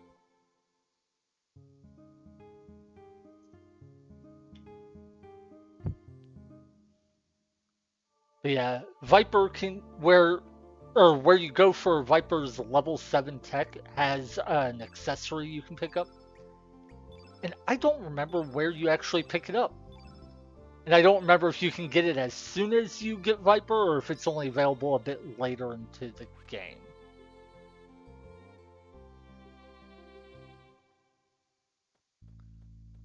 I feel so weird not knowing stuff like this despite how many times I've beaten the game.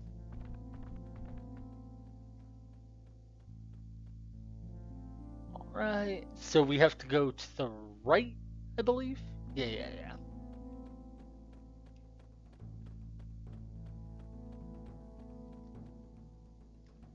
Now, during yesterday's stream, I learned that if you stand here, roughly, it might be a little bit closer, but right around here, you will actually take damage from the lava if it's not frozen yet. Even though you are clearly not standing in the lava, the hitbox for the damage from the lava is weird in this particular spot. So I was entering the boss battle with like a... Why did I go this way? With 100 or even more damage on links. And I was very annoyed when I discovered that. By the way, I was supposed to go down, not to the right. My mind was thinking the doorway I want to go to is in the upper right corner, so I should go right, but that's not how it works. But yeah, so after I discovered that, I went ahead and just froze the ice in all the remaining rooms and then saved so I didn't have to worry about it again.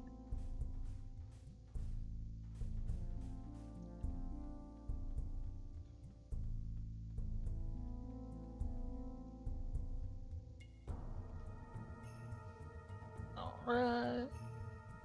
And then there's what, one or two more of these things we have to get past, and then we'll be okay. Yep, there's the last one. It's somewhere in that doorway, so let's let it come out. I do wish there was a save point a bit closer to this boss. Oh, cool. That little guy can run around, and he can go so close to the salamander and behind it where you can't talk to him, so there's no way to start the boss battle until he comes out. Anyway, this guy's asking you to challenge him again. And when I first saw that, I was like, oh, he just, that's something he's saying. What I only realized this morning is he means it quite literally. You do challenge him again. As in, this dragon here is the exact same boss that we fought way earlier in the run. The first time you come through this volcano, you have to fight this guy. Exact same one. Same stats, same everything. That's why he's so weak and deals almost no damage.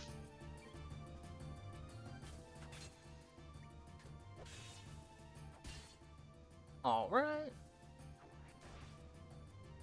Yeah.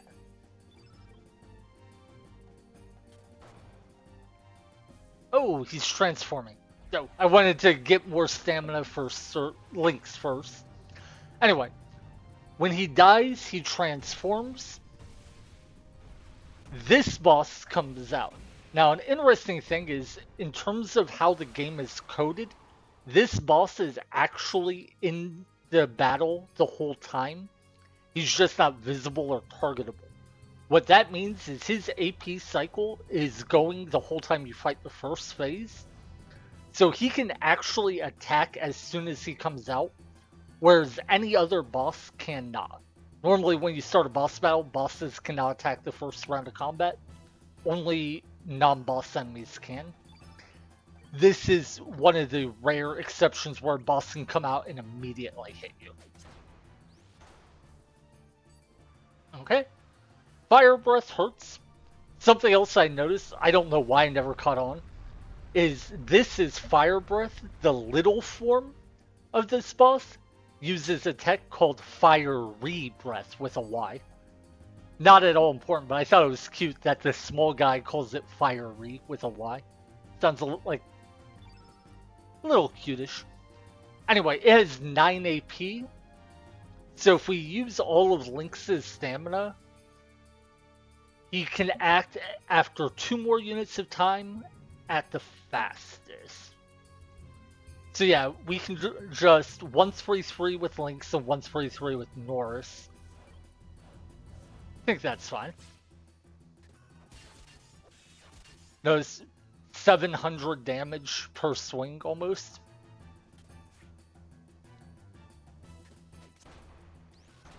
Yeah, I could try to be more, or to test what AP count he's on and see if we could get more stamina usage per attack by him. But I think we're strong enough, we just don't need to worry about that.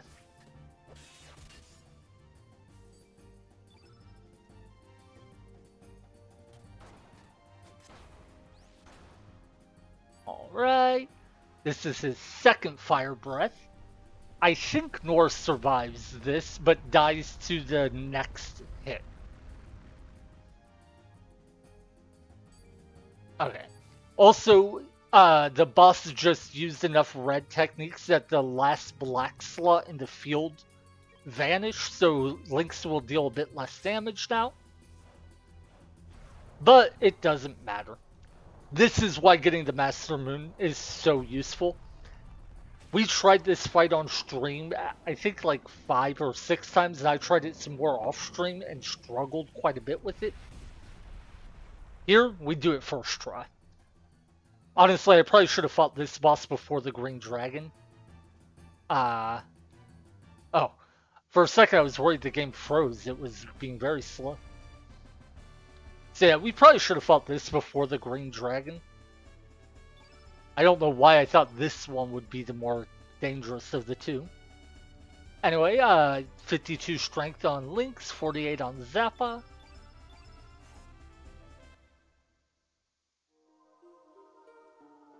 We'll meet again. You get the red relic. And the salamander is gone. Aww. I thought it looked really cool.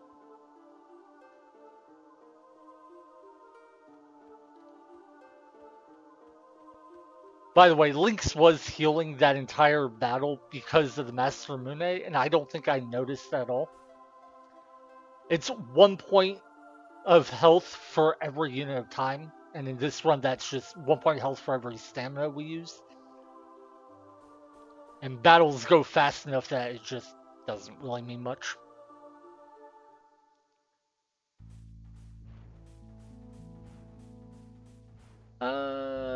Is there anything else we need to do before we fight the Sky Dragon? Well, we need to grind out levels, of course, but that should be it, yeah.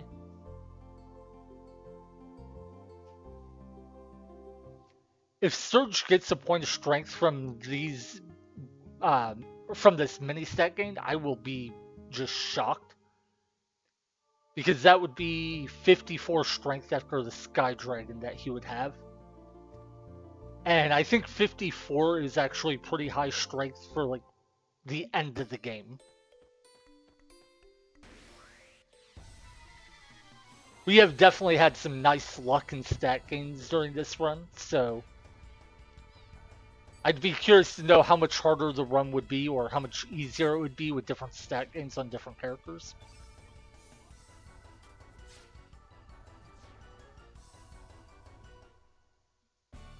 Okie dokie. There was something else I wanted to say about the Red Dragon. I don't remember what it was.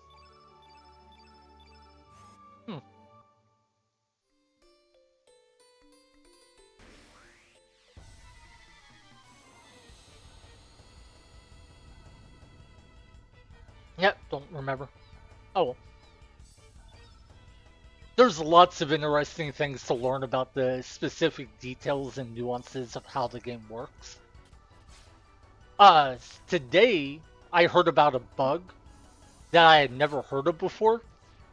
I haven't personally confirmed it, so like, don't take it as gospel truth. But someone on GameFAQs said it is possible, at least in the PlayStation version. No strength for Lynx said, or Scout strength though. That's cool. They said that it's actually possible to get the regeneration effect from Surge's Master Mune onto the regular Sea Swallow in a separate save file. As in, I'd be playing on this save file, then I'd load another game, and the Sea Swallow, the very basic weapon that Surge starts the game with, could gain the regeneration effect of the Master Mune. I had never heard of such a thing, so that would be a cool thing to find out. I'll definitely have to try it at some point.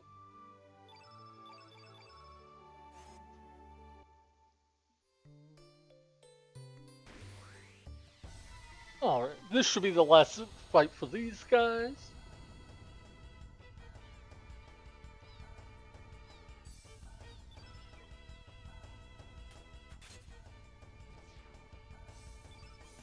Okay, so after the Sky Dragon, I think there's only one more boss before we get our body back and can recruit our old party members. Because I think we fight the Sky Dragon and that opens the path. Wait, is that right? No.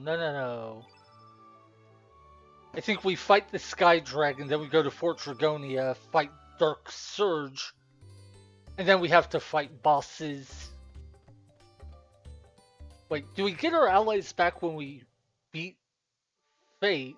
Or when we beat Dark Surge and get our body back, or do we have to go to Chronopolis first? Dear God, I can't believe I don't know this off the top of my head.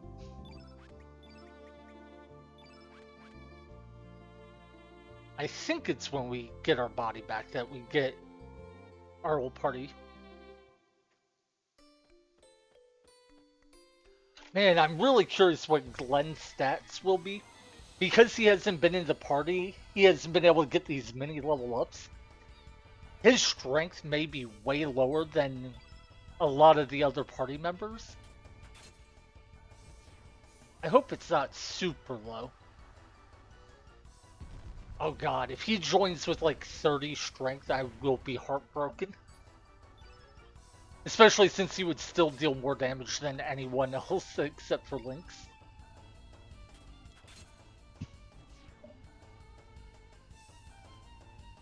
Wait, there was another enemy? I thought I killed them all. Oh, were there 4 enemies this time? I believe there's a rare formation you can get with 4 enemies. Okay, strength and res for Viper, just magic for Karsh. So this level up sucks for Karsh, but it's decent for Viper. We're gonna do another battle, see if we can get some more HP. Wait, I don't remember. Did the Rennies gain strength the last time we were grinding levels? Or is she still at 39? I think she's still at 39.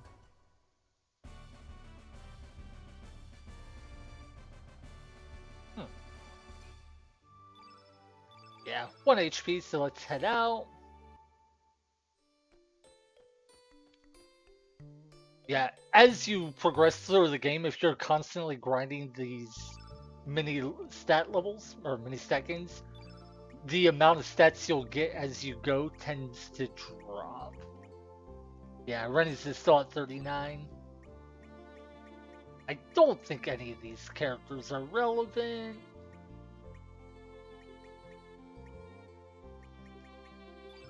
But sure, Gravik again. Basically, the farther above the average stat for your current level, the less likely you are to gain points in that stat. And the opposite is true as well. If you're below average, you're more likely to gain points in that stat. So getting all these mini stat gains tends to put you above the average, which then means the game will compensate by giving you fewer stat gains. At least that's the theory. It hasn't seemed to work with Lynx in his strength games.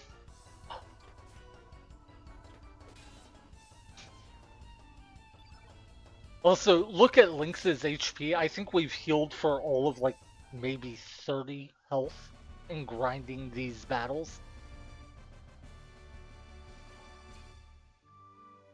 Okay, they get only defensive stats. That's not good. Yeah, I'm pretty sure we're not using either of these characters. I think of the characters we currently have, the only ones we'll ever have any reason to maybe use are Lynx, Norse, Zappa, the ones we've been using, then Viper and maybe Karsh? I doubt even Karsh. Karsh does, I don't think Karsh can use the Master Hammer that Zappa can use. I don't think it can, but I honestly am not 100% on that. Yeah, okay. Those stat gains suck, so these two are not useful.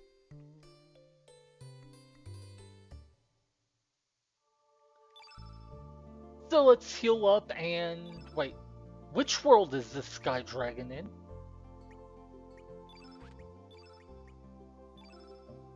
I don't remember.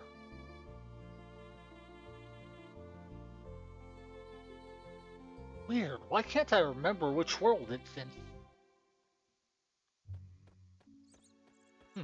Hmm.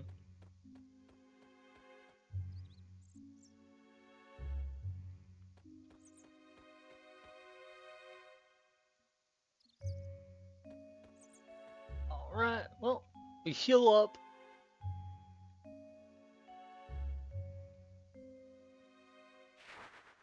Yeah, I think after this we fight the Sky Dragon, fight Dark Surge, then I'm pretty sure that's when we get our old party back, and then we can get a couple things that are really good. Like the Master Hammer, which is a big weapon upgrade for Zappa. And the dual line lancers for Glenn.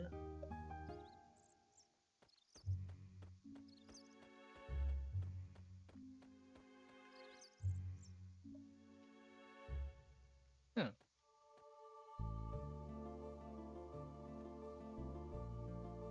Well, time to find out if we're in the right world for the Sky Dragon. I should mention, I did not think the Dario battle would go anywhere near as smoothly or quickly as it did. So I only looked at information for the bosses that we've already fought. I do not know the HP or AP or anything else for the White Dragon. So I will be much less effective against it, and it'll also hit way harder since Surge is a black nade. So it could be a rough fight. We'll see. Is this the right one? Yeah, cool. Okay.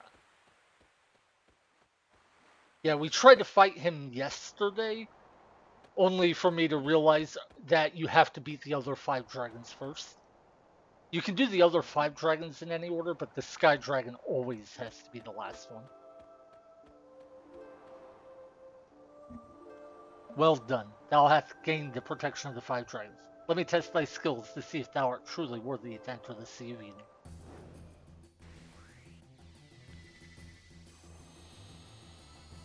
But yeah, I'm going into this one blind.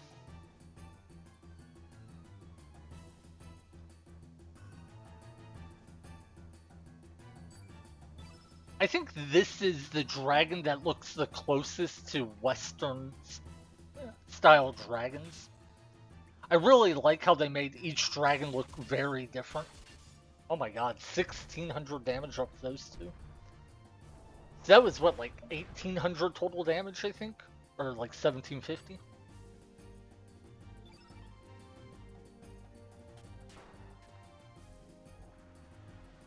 Oh! It. Okay. I didn't realize it could interrupt my attack there. Interesting. Some enemies have actions that trigger when they take a certain amount of damage or you do something like use an element on them, and those can interrupt your turn. Okay, so that was 7 stamina worth of actions. Wait, first, it acting after 7 stamina worth of actions means we can only use 6 safely, most likely. But also, did Norse really just take 1 damage from the enemy attack? That's insane.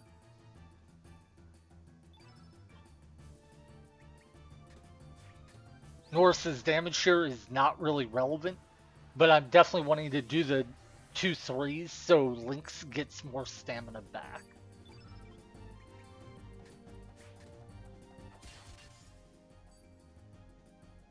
Okay, well, going into this battle blind was fine. That was incredibly easy.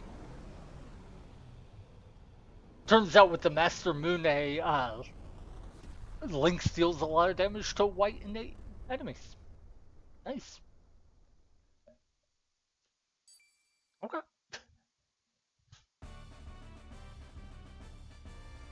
That looks like a really uncomfortable way to lay.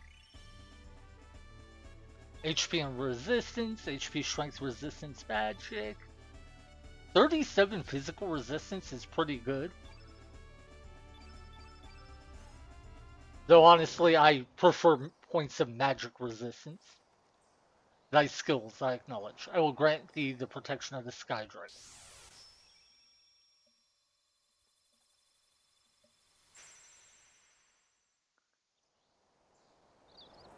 Hey, we got the White Relic. The Dead Sea has disintegrated and the gates of time have been opened.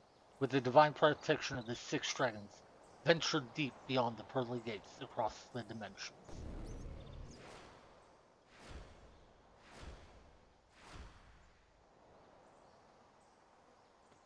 Wait, I thought we had to go to Fort Dragonia first to get our body back. Do we not? Huh. Do you guys have anything to say? Nah. Just wondering if maybe they would say something about me having defeated the dragon and chased it off. Nope, doesn't look like it.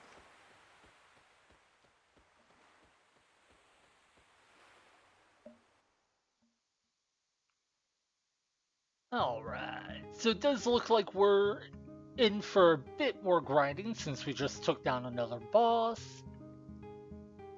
Yeah, so wait. It's in the other world that we go to, right? Yeah, I believe so.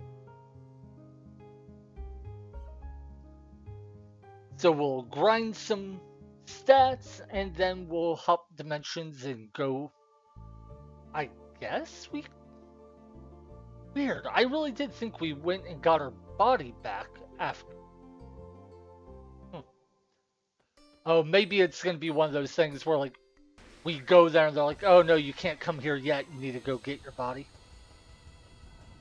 Hmm.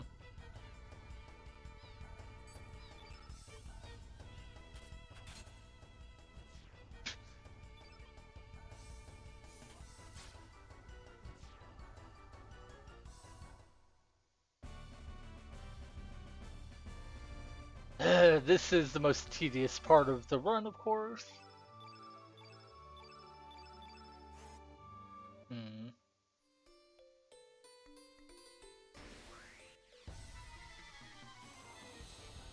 I wish I had interesting things to talk about, but nothing comes to mind.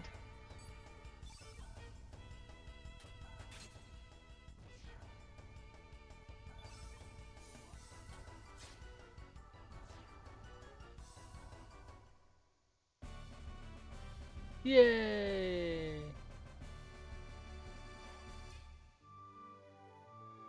Okay, so HP and res, no strength this time. Makes sense. Oh, but strength for Norse and Zappa? Alright, let's do one more battle.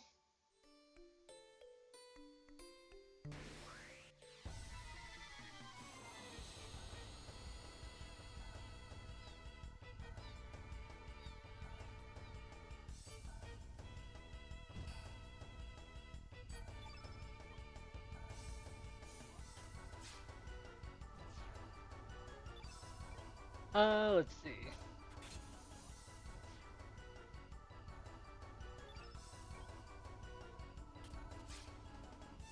I'm just looking up what I need to do still. Okay, so we can. Huh. Yeah, so we are supposed to go to Fort Dragonia.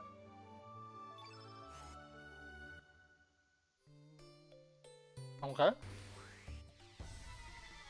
Interesting.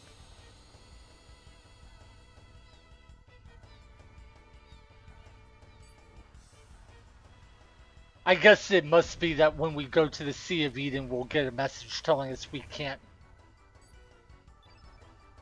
enter it yet.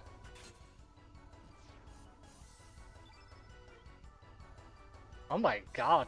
I tried looking up a guide, and the number of ads on these websites is insane. How do people use them?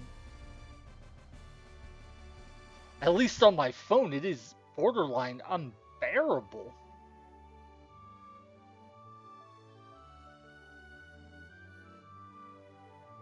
Marble, blah blah blah. Dragon 2. Oh, and yeah, this site is just ripping off Shotgun Nova's guide. So this is just straight up plagiarism too. And then they're flooding it with tons of ads.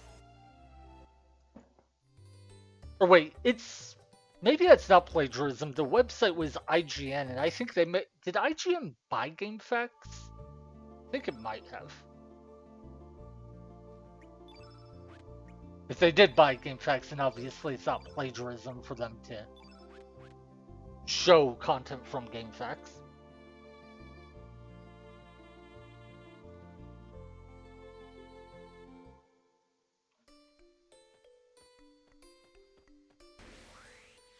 Okay, and I don't think we're gonna bother getting stats for anyone other than these two, and even these two I don't care too much about. Just try and be safe. What we have to start thinking about now is how are we going to handle the rest of the game? Because with the Master Moon, we should be fine for the next segment of it. I think all the bosses for the like next probably 5 to 10 bosses are going to be pretty easy. Karsh and Viper both gain strength. That's cool. Yeah, that was all the bosses for the next 5 or 10. I can't talk. Anyway, I think all the bosses for the next decent portion of the game will be easy since we have the Master Moon now. But I don't think we can beat the last two bosses of the game.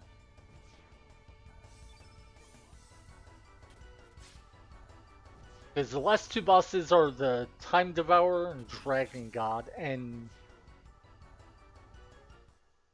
yeah, I think they both have crazy high HP, and I don't see how we ever survive long enough to kill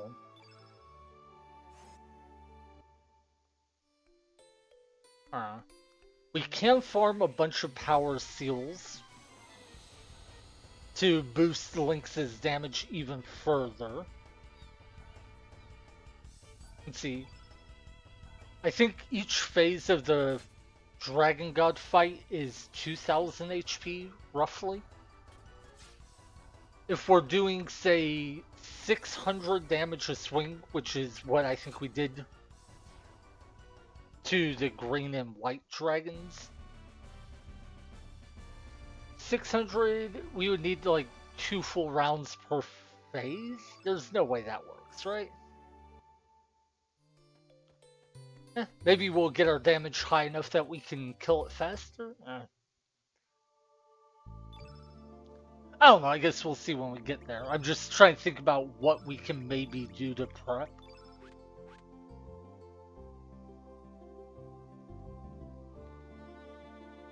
Anyway, for now, let's hop on our... Wait, why am I hopping on our boat? I need to go to the other dimension, not get on a boat.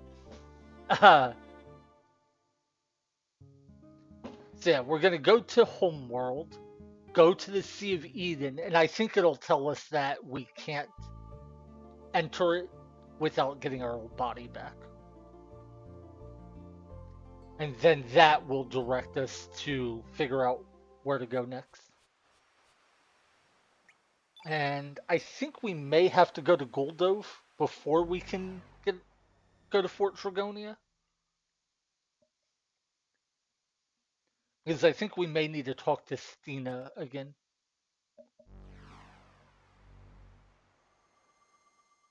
I'm not sure. Well, we'll find out.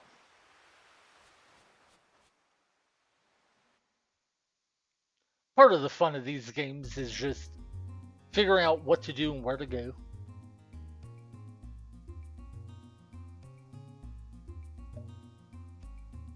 That's particularly true because guides for this game actually give you a lot of, I don't want to say bad information, but they don't tell you how early you can do certain things.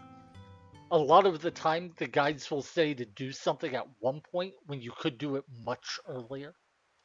The dragon relics are not responding. Maybe Surge has to return to his human form. Yep. So let's go back to Goldo, see if we can figure out how to do that. And I'm pretty sure they'll just tell us we need to go to Fort Dragonia. But we might have to get an item from them before it works. That's the main reason I want to go.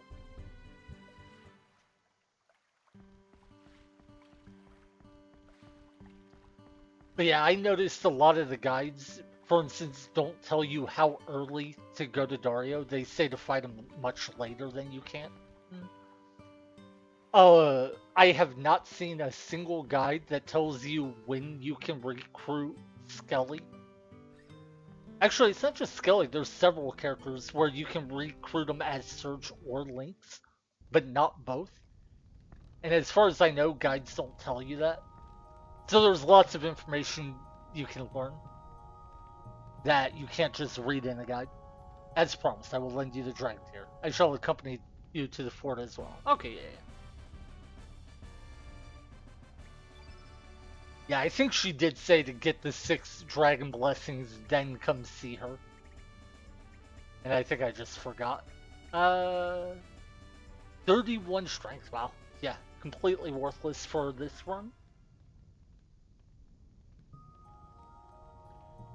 And 6 dragon guns bestow protection upon the children, or we, the children of the planet. I mean, didn't we just beat them all up in fights? I don't know if they would want to protect us.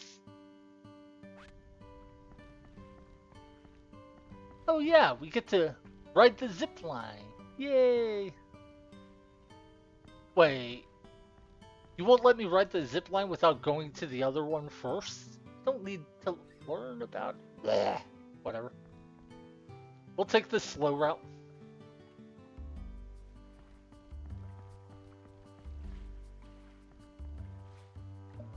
Oh, wait.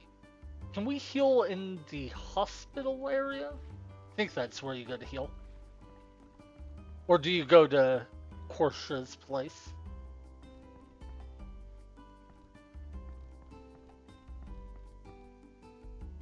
Uh. Okay. Okay, well I can't rest here and I'm not gonna worry about it. Zappa's health is a little low, but I don't think it's gonna matter. If need be, we can run back to a town and heal, but I think we can just go fight the next boss and be fine.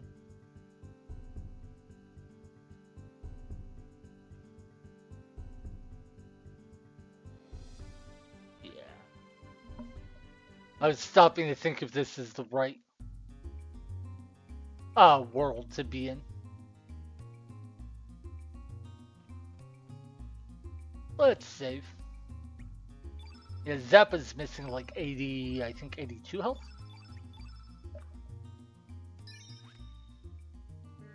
Anyway, we come up here, and when we go to get our body back, Dark Surge will be here. Place the dragon tier here. The fort shall open itself to you. It's funny she says that because you don't actually need the dragon tier to come in here.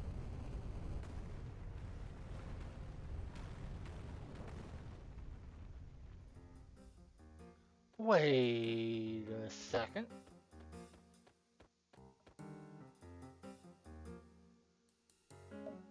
I wonder if having the dragon tier means you don't have to do all the puzzles in this dungeon again. That might be how it works.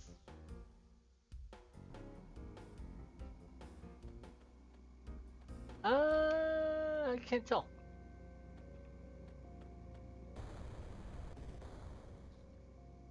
We came here before to recruit Draggy, and when we did, we solved the puzzles around the elevator to unlock it. Heh, you finally made it. This is as far as you will get. It's a little too soon for you to get your original form back. But yeah, I wonder if would we have needed to do those puzzles if we had brought the dragon here? I don't know.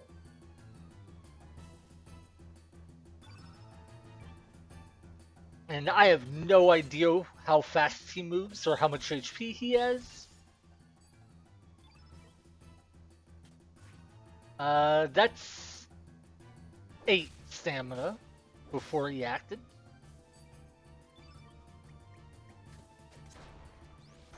So 6, 7, and then we push. Yeah, that is insane damage, man. I'm so glad we fought Dario when we did. Okay, he actually hit Zappa really hard there.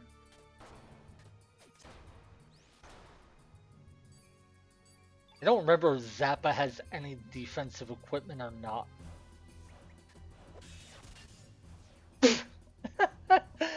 Oh, it's just not fair, man. It's just not fair. Okay, just resistance for Lynx, but Norris got strength and so did Zappa. Zappa being up to 50 is cool. Pendragon Sigil A. Impressive. I may have underestimated you. Anyway, I must get on with my affairs. Besides, it's too late. Goodbye, Surge. Alright.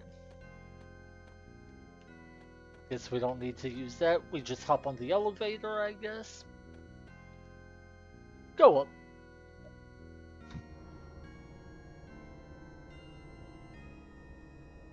Yeah, I forget if Draggy is one of the characters you can recruit as either Surge or Lynx. Pip is the only character you can recruit as both, I believe. As in, you get him as Surge, and then when you become Lynx, you can get him again. Characters like Skelly, you can get as one or the other, but not both in the same run. Is the stairs? Yeah. Woohoo.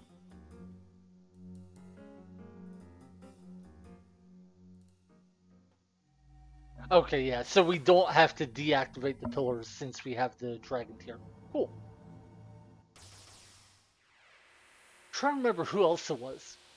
Was it Greco was another one of them? I think there were like 4 characters who you could recruit as Lynx or Surge, but not both in the same run. There was a topic about it on the GameFAQs message board where we were discussing it years back. I should go see if I can find it again. Surge, you must proceed alone from here. You must see and confirm for yourself who you really are. Truth shall manifest itself once you believe in your heart. Also, she can just teleport? That's wild. The only other person we've seen teleport was Harl. Well, and then Lynx, of course.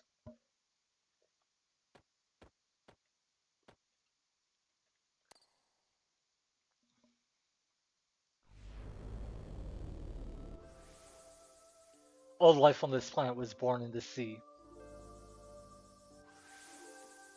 The life forms softly slumbered within the womb of our mother sea.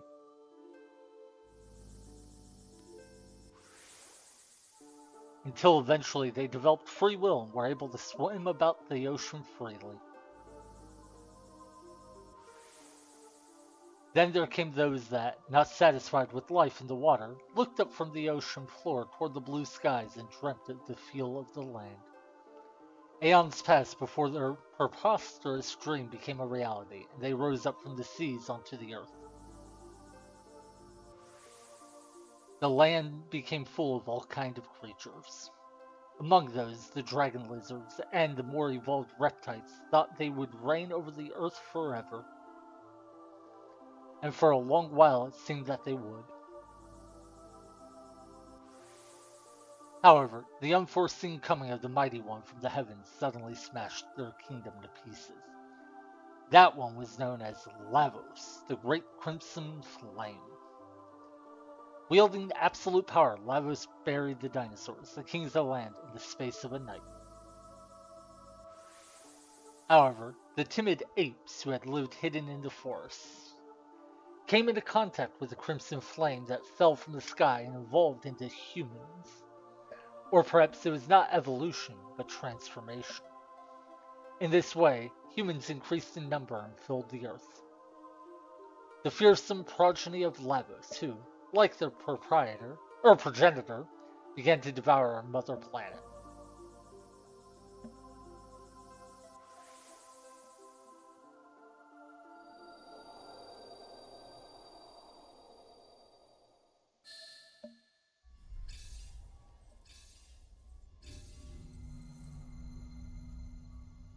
I have to say, I love Lynx's design. I think he looks really cool. And I like how when it's surged in the body, there's different facial expressions. He doesn't look cruel and evil.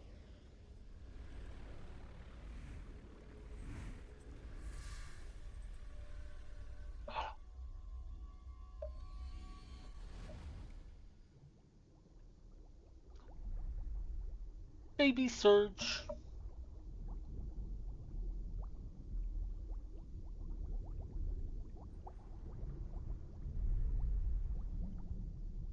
Aww. I guess he's not really a baby there, he's more a toddler, but now he's grown. And now he's naked.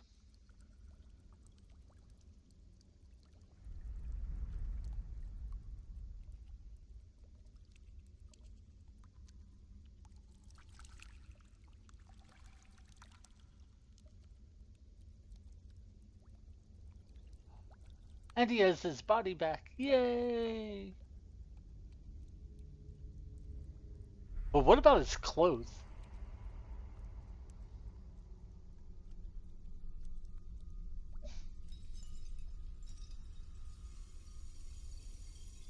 Dang, he's got a ripped chest. I guess he lives in a fishing village. He probably does a lot of manual labor. Yeah, wait, where did he get those clothes from? Not that I want to see Surge walking around naked, but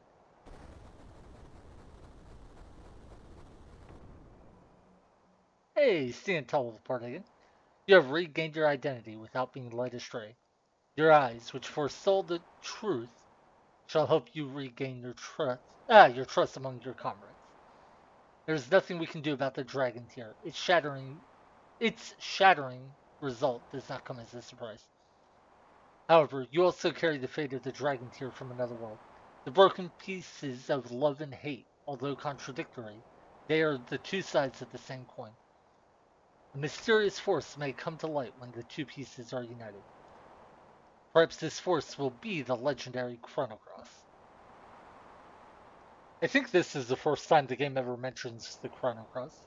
The only problem is the shrine, which is said to give life to the Chrono Cross, is nothing but a cavern inside the Divine Dragon Falls. Surge, you may hold the key of bringing forth its powers.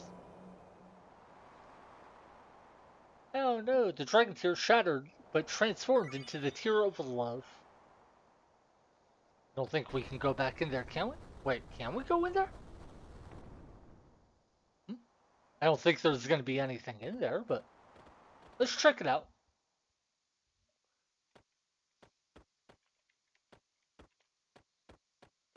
Nope, doesn't look like it. Okay.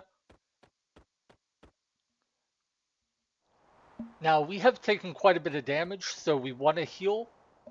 But of course, we also want to grind level. blah, blah, blah.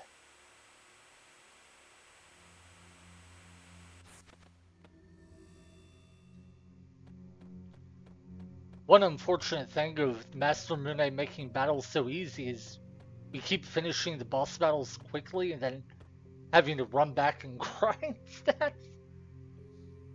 It's like, man, I wish the boss battles were harder so I would spend more time on the fun parts.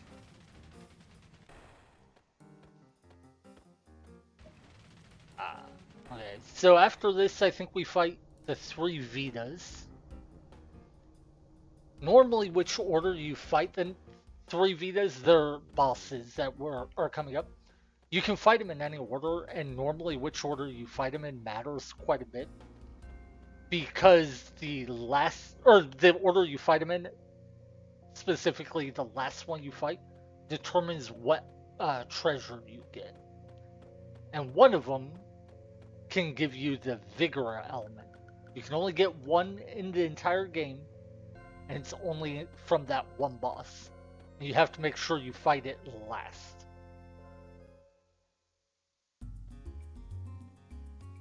Yeah, the three Vitas are like Vita Unos, Vita Dos, Vita Tres, I think, or something. They represent the past, present, and future.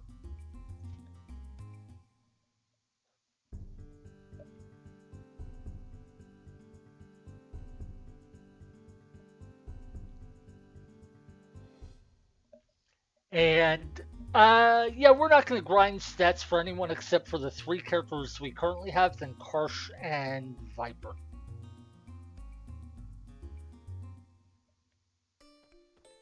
Oh, right. I forgot we're in this world now. We're not in the one with the fish I usually fight. Oh.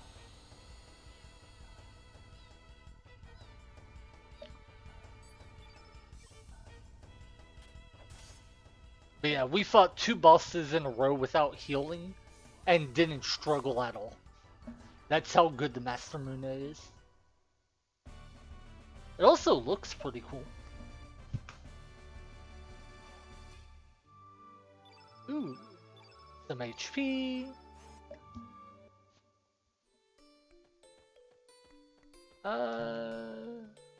I forget where the enemies are in this world.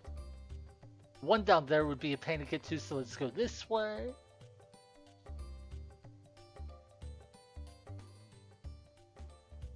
Is there one here? Yeah. I do think I could get the accessory for General Viper, but it might not be it. Wait.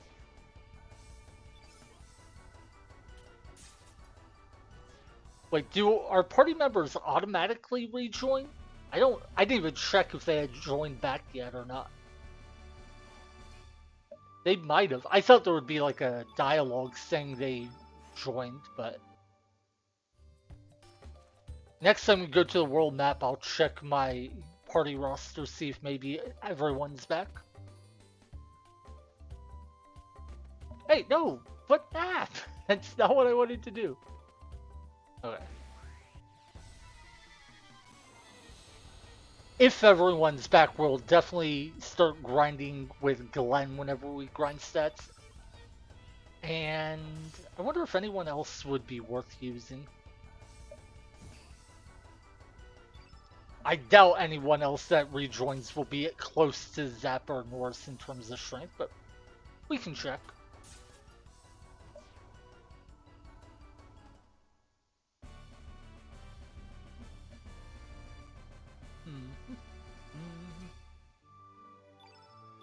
Okay, HP.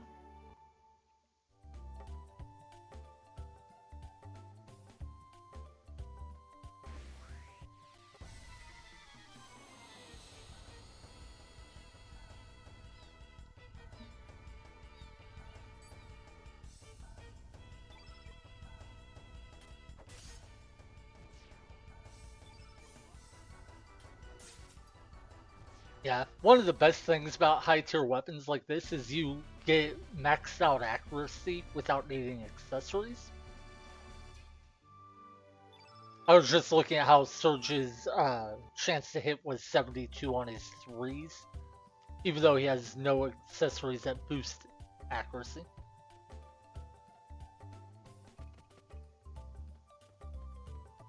Alright.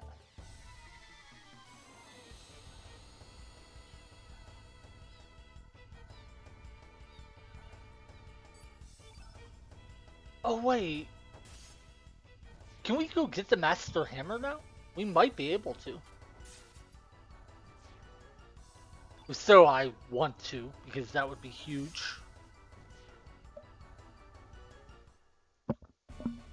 We could get that and maybe the dual line Lancers. We'll see. Huh. We didn't get any larger stat gains. Wonder if we're not going to. We'll fight this battle and swap our party members out. See if we have Glenn and the rest.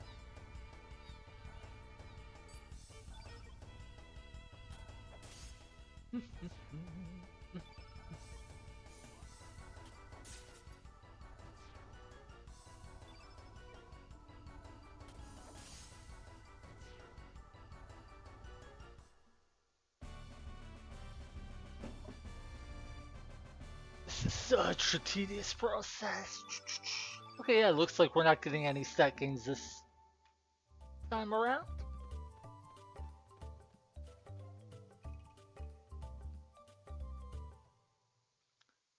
Teleporter. Yeah, Stina mentioned that we'd have something about us earning the trust of our old friends. So yeah, I guess that's the hint that everyone has rejoined us. Yep. Now we have characters like Doc. 35 strength, not terrible. Uh, dear Lord, Sprig is up to 38 strength, even though I haven't been using him at all. Recco with 39 strength, not bad. Uh, Lena has 37. Matcha 34.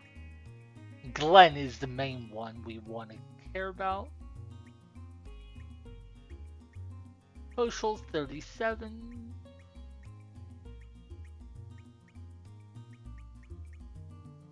Okay, yeah.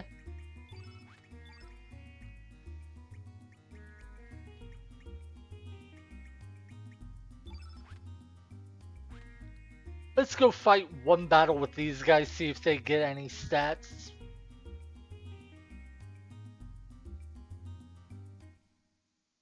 And then we'll put Glenn in our party and see about going and getting the Einlands. Or the dual Einlands, rather.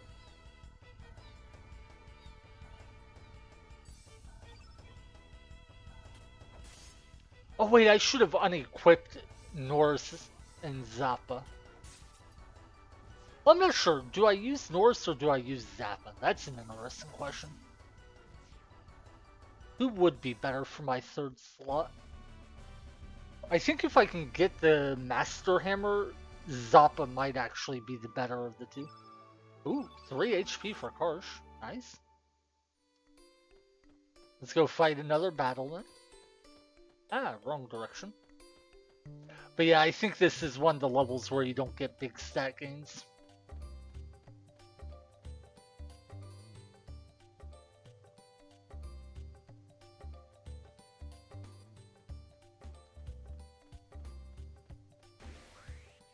Right. Glenn has to go to the Sword and Termina, but which world is it? I don't remember offhand.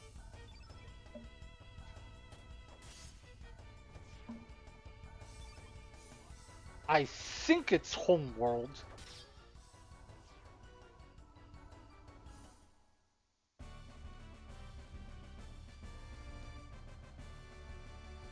So yeah, let's check Termina, and then we'll check Marble for the Master Hammer.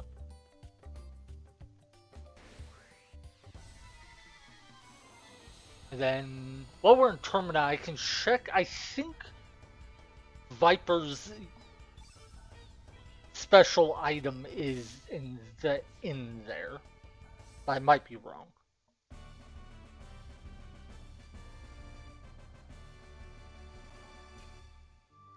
Alright, so Karsh gains 6 HP. That's not nothing, but it's not much.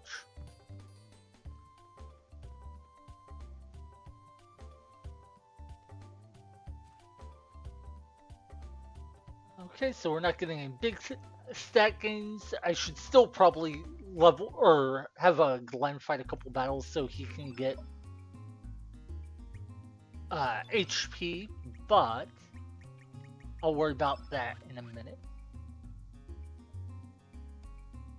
For now, let's run up to Termina. I think it's Homeworld that we get the second Einlands from.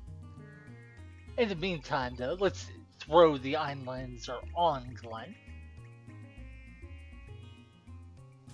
Yeah, so a single Einlancer, not the duel, is already better than Silver Sword by like 5 points. So I don't know about a Stone Sword though. I think it'd be better by like 2 points.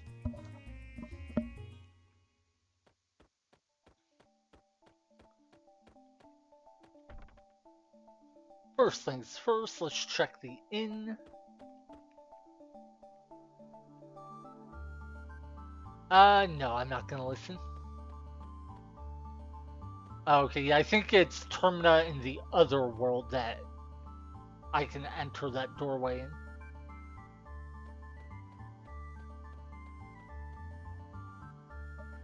Or wait, maybe that's not where you go to get his tech. There's somewhere where Viper's level 7 tech is at, and I don't remember where offhand.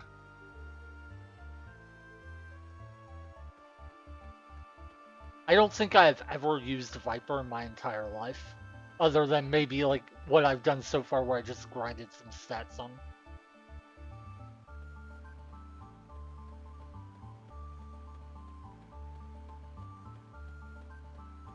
While I'm here, I think I could get Greco's level 7 tech, but I don't plan to.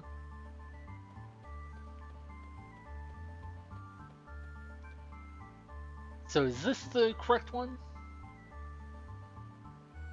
Father, brother.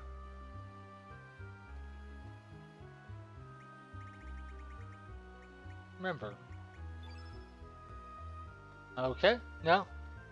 I guess it's in the other world.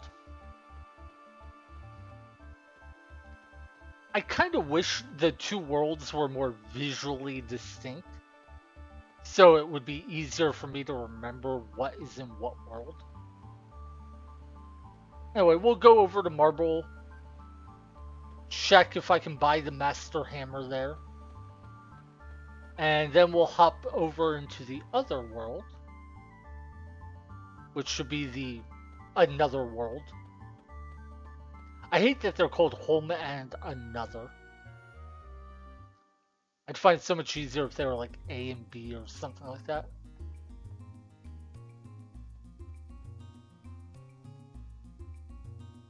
I mostly hate it because another rhymes or is so close to other. So if I say other world, I always feel like I'm saying another world.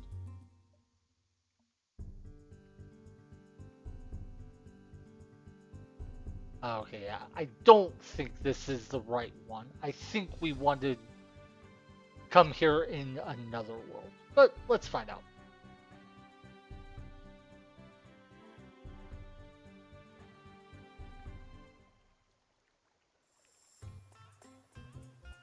Oh, who are you? Welcome to Marble, the village filled with love and happiness.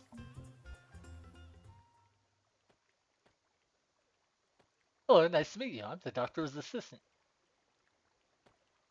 Which doctor? Oh, okay. The doctor is great, man. He took a look at my cut just a second ago, and now it's completely healed. Look out for the assistant. He gave the wrong medicine. That's funny. Alright. Maybe this is the right one. There's all this stuff here. I've never been so happy in my life. Hey, cool. Bro G's shop. Hey, welcome to G's shop. This is elements, right? Yeah, we don't have any use for that. Thanks, baby.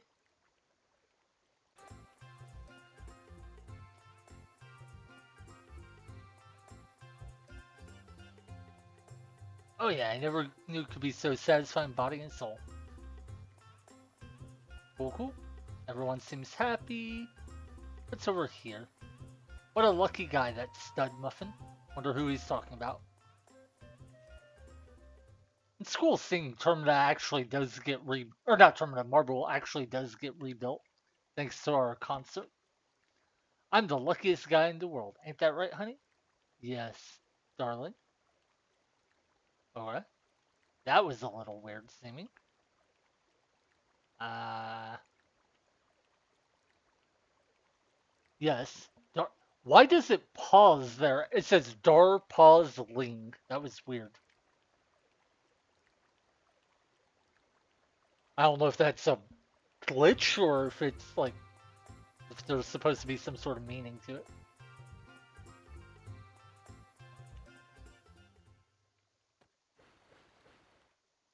Woohoo! I like this place. I'm making my home, but it's a bit too dark.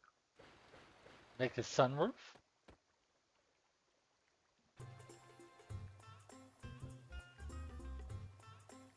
Huh, you actually can go up the ladder. That's cool. Doesn't look like there's anything up here, but okay.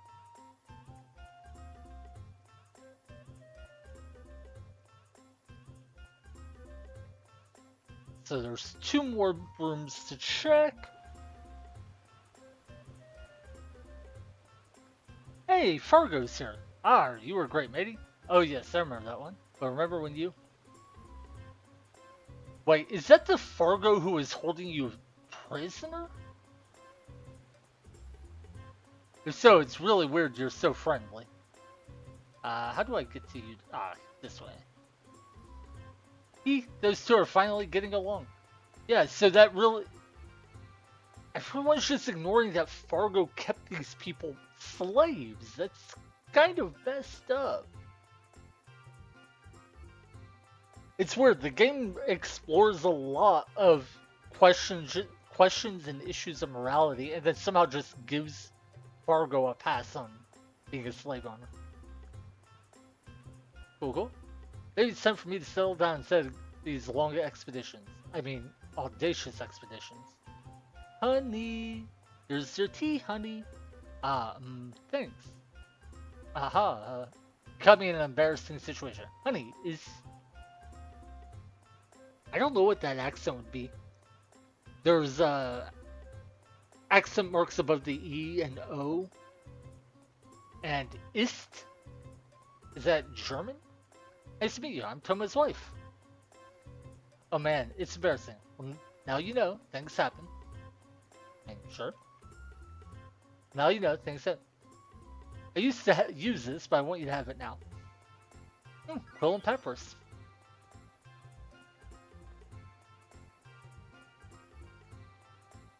Hey, you're an adventurer, right? Well, you're in luck. I'll send you my handcrafted master hammer for only $10,000. Or Zenny, or Gil, or whatever money in this game is called. Okay. So that was a really good weapon for Zappa, and yeah, Karsh can't use it.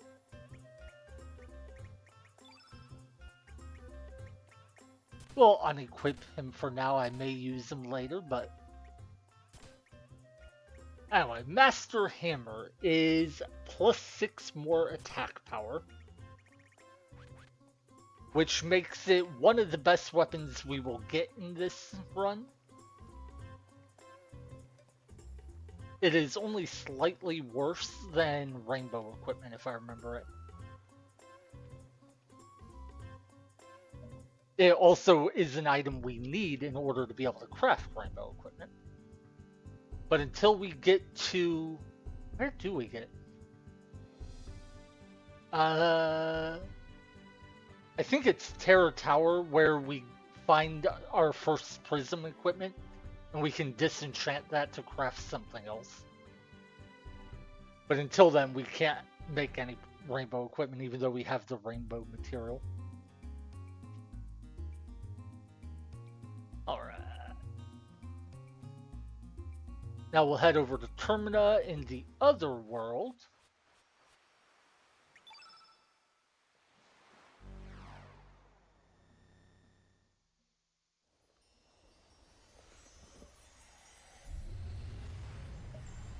I really am not sure where Viper's level 7 tech is at. I thought it was in the inn in Termina, but it may not be. Might be remember that wrong. I thought it was in the back room of the inn. We'll see. If it's still locked when we go to the inn this time, either it's not there or I'm doing something wrong. Oh, that reminds me. Now that I have Postal back, I could go recruit someone. Neofio. It's funny, you use Postal to dig up Neofio because it's a plant. And Postal's a dog, so you know, dogs dig. Okay, yeah. When will those poor guys ever leave? Yeah, isn't it somewhere in here that... Oh no, maybe it's not in here.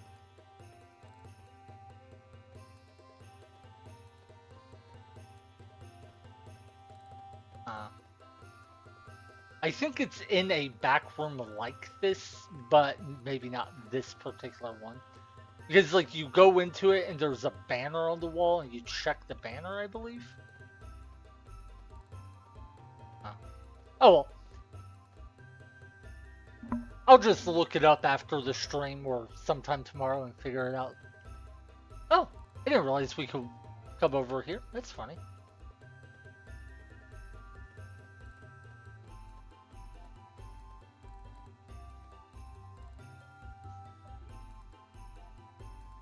Wait, does Viper have a reaction to his statue?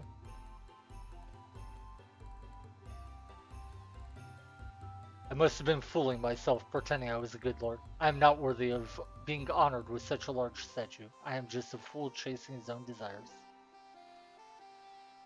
I actually like that he says that. He acknowledges his faults. Is anyone gonna recognize Viper? Okay, so there's a giant statue of this guy, and he's the enemy of that soldier, and somehow the soldier doesn't put two and two together. That's funny. Anyway.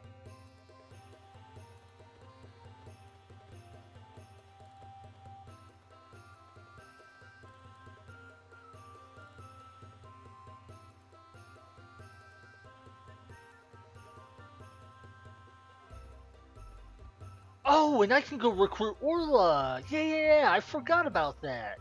She told me to come see her when I got my body back. I want to do that. I really like her as a character, and there's a great scene with her.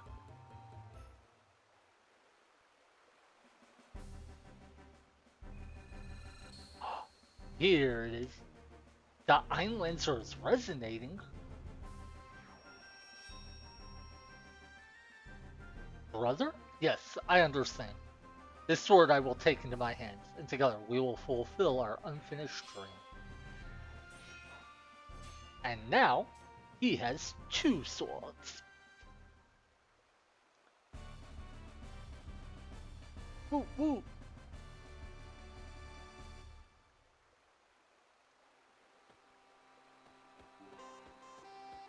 Alrighty. So now we've just gotten two really good weapons, one of which is the second best weapon in the game. And we got the Master Mune earlier in the stream, so this session has actually been really good for increasing our power level. We got the two best weapons in the game, and then we got one high tier weapon. Normally the Master Hammer isn't that amazing because rainbow equipment is better, but since we're not going to be able to craft it for this run in particular, it's probably like the third, fifth, or sixth best weapon in the game. So, huge value, huge value. Now we can go over to Gold Dove.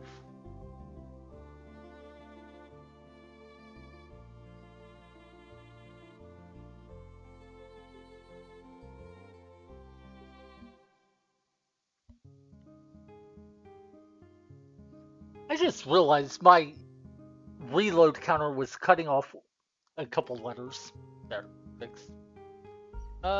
Gold Dove is, yeah, it's over here. Oh, there is a super boss named the Cryo Sphinx we could try fighting, but I'm pretty sure it would kick our butt. If I remember right, it has like 13,000 health or some insane amount like that. And it spams yellow elements a lot. And yeah, I don't think we can beat that. Orla!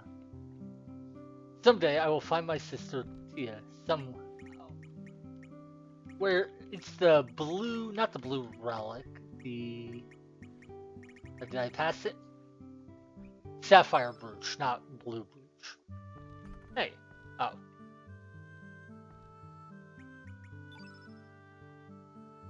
This blue gem. Looks like you've regained your true self. Now it's time to do my part. Yay!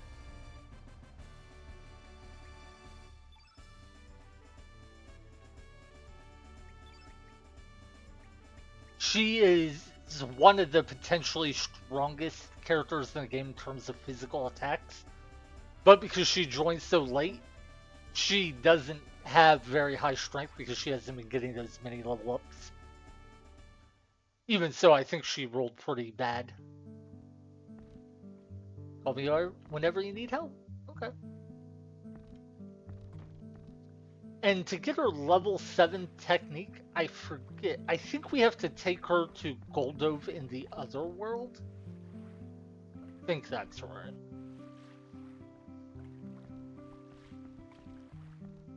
We're never going to use the tech, and it doesn't come with anything else, so we don't need to. Or wait, does it give you the sapphire brooch as an equipable accessory? Might. I don't remember. Oh. Let's see.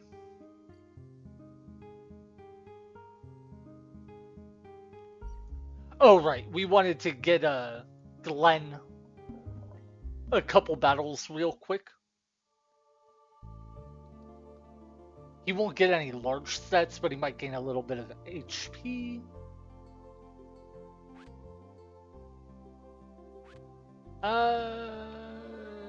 Is there anyone else worth having in the party to gain stats? We already grinded with Viper. And Karsh already did. 46 is pretty impressive, really. Yeah, Glenn's already in the party. Lena at 37 isn't the worst, and she has pretty good magic resistance and resistance. Greco has 39 strength, but yeah.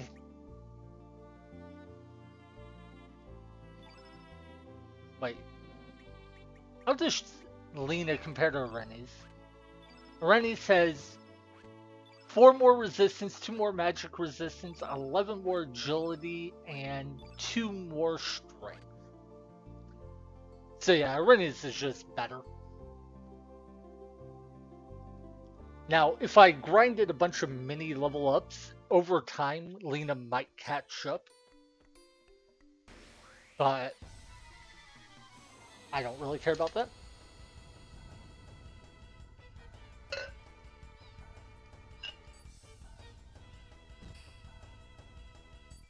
No damage. Alright. I think we only need to do like 2 or 3 battles, and then we'll be good to go do the next boss fight.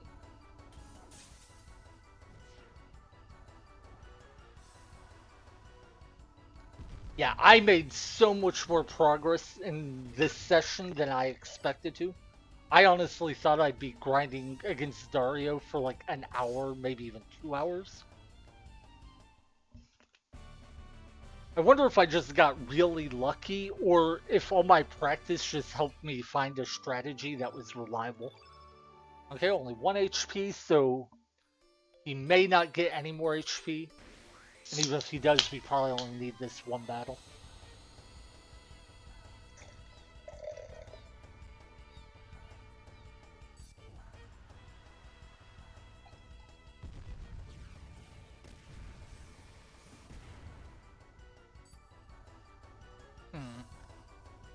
Now I just have to think about, who do I want my party to be?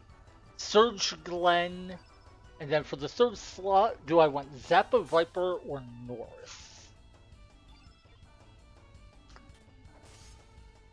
I kind of want Norris because I really like him, but I think Zappa might be better just in terms of damage. Okay, yeah, we don't need any more fights. The thing is, Norris has better stamina recovery, but he'd be my third slot, so I don't think that really matters. Oh wait, we need to go back to Homeworld. Yeah, let's go. Yeah, I'll go Norse. I don't think it's gonna make any real difference. To be honest, part of the reason I decided to go with Norse is that I unequipped accessories and armor from Zappa. So if I use Zappa instead, I'd have to change equipment more. Then again, I guess I do want to give some of Norse's equipment to Glenn, maybe? I think that's right.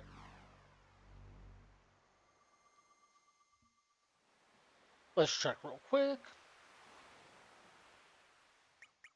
By the way, we have now gotten as good of armor, helmets, and weapons as we're going to get in this entire run, except we will get one piece of rainbow equipment much later. We will also be improving our accessories as we go. Those are the only ones that really are going to change much. So a Dragoon's Honor. Wait, we don't need Dragoon's Honor, do we? Oh, wait. I didn't realize was unequipped. Was that automatic or did I do that at some point? Uh, I don't think they need Dragoon's Honor.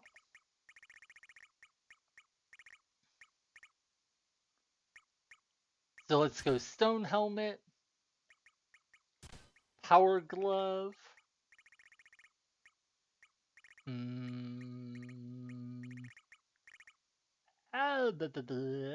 Sure, let's give him the Dragoon's Honor, even though I don't need the accuracy from it.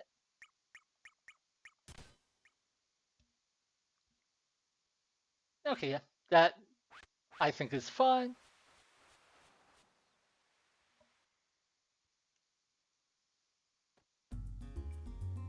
And with all of that stuff out of the way, I think we are ready to go fight another boss. And, trying to decide, should I fight all three bosses before progressing, or before ending the stream today? Maybe. Let's fight one and see.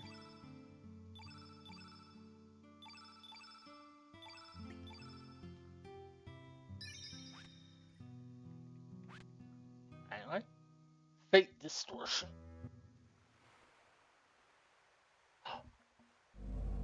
Spooky. I deem you worthy of entering the Sea of Eden. Let the path be known for the one facing fate.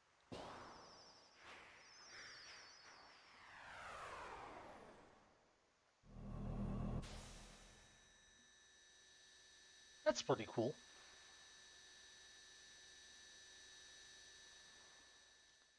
And oh, you know what? Actually, this is a perfect spot to stop. Like I can't imagine a better breakpoint for the day than the disc change. So this is going to be where I stop the stream. Uh, sorry, it was a bit abrupt. I forgot the disc changes at this spot. But anyway, thanks to anyone who hung out, anyone who's lurking or watching a VOD or on YouTube. And uh, my light just flickered. Sorry. I'll be back tomorrow to continue this run. I'm enjoying it a lot, and I'm really happy with how much progress we've made. It's been going way better than I thought this run would. I never expected we'd make it this far, and I honestly would have never guessed that we could defeat Dario. I was thinking like Dario would never get beat, or maybe we'd beat him super late in the game. The fact we beat him on this one is amazing. Oh, and it only took us 10 tries. It's so awesome. I'm so happy about that. But that said, I'll see you guys when I see you. Have a good one.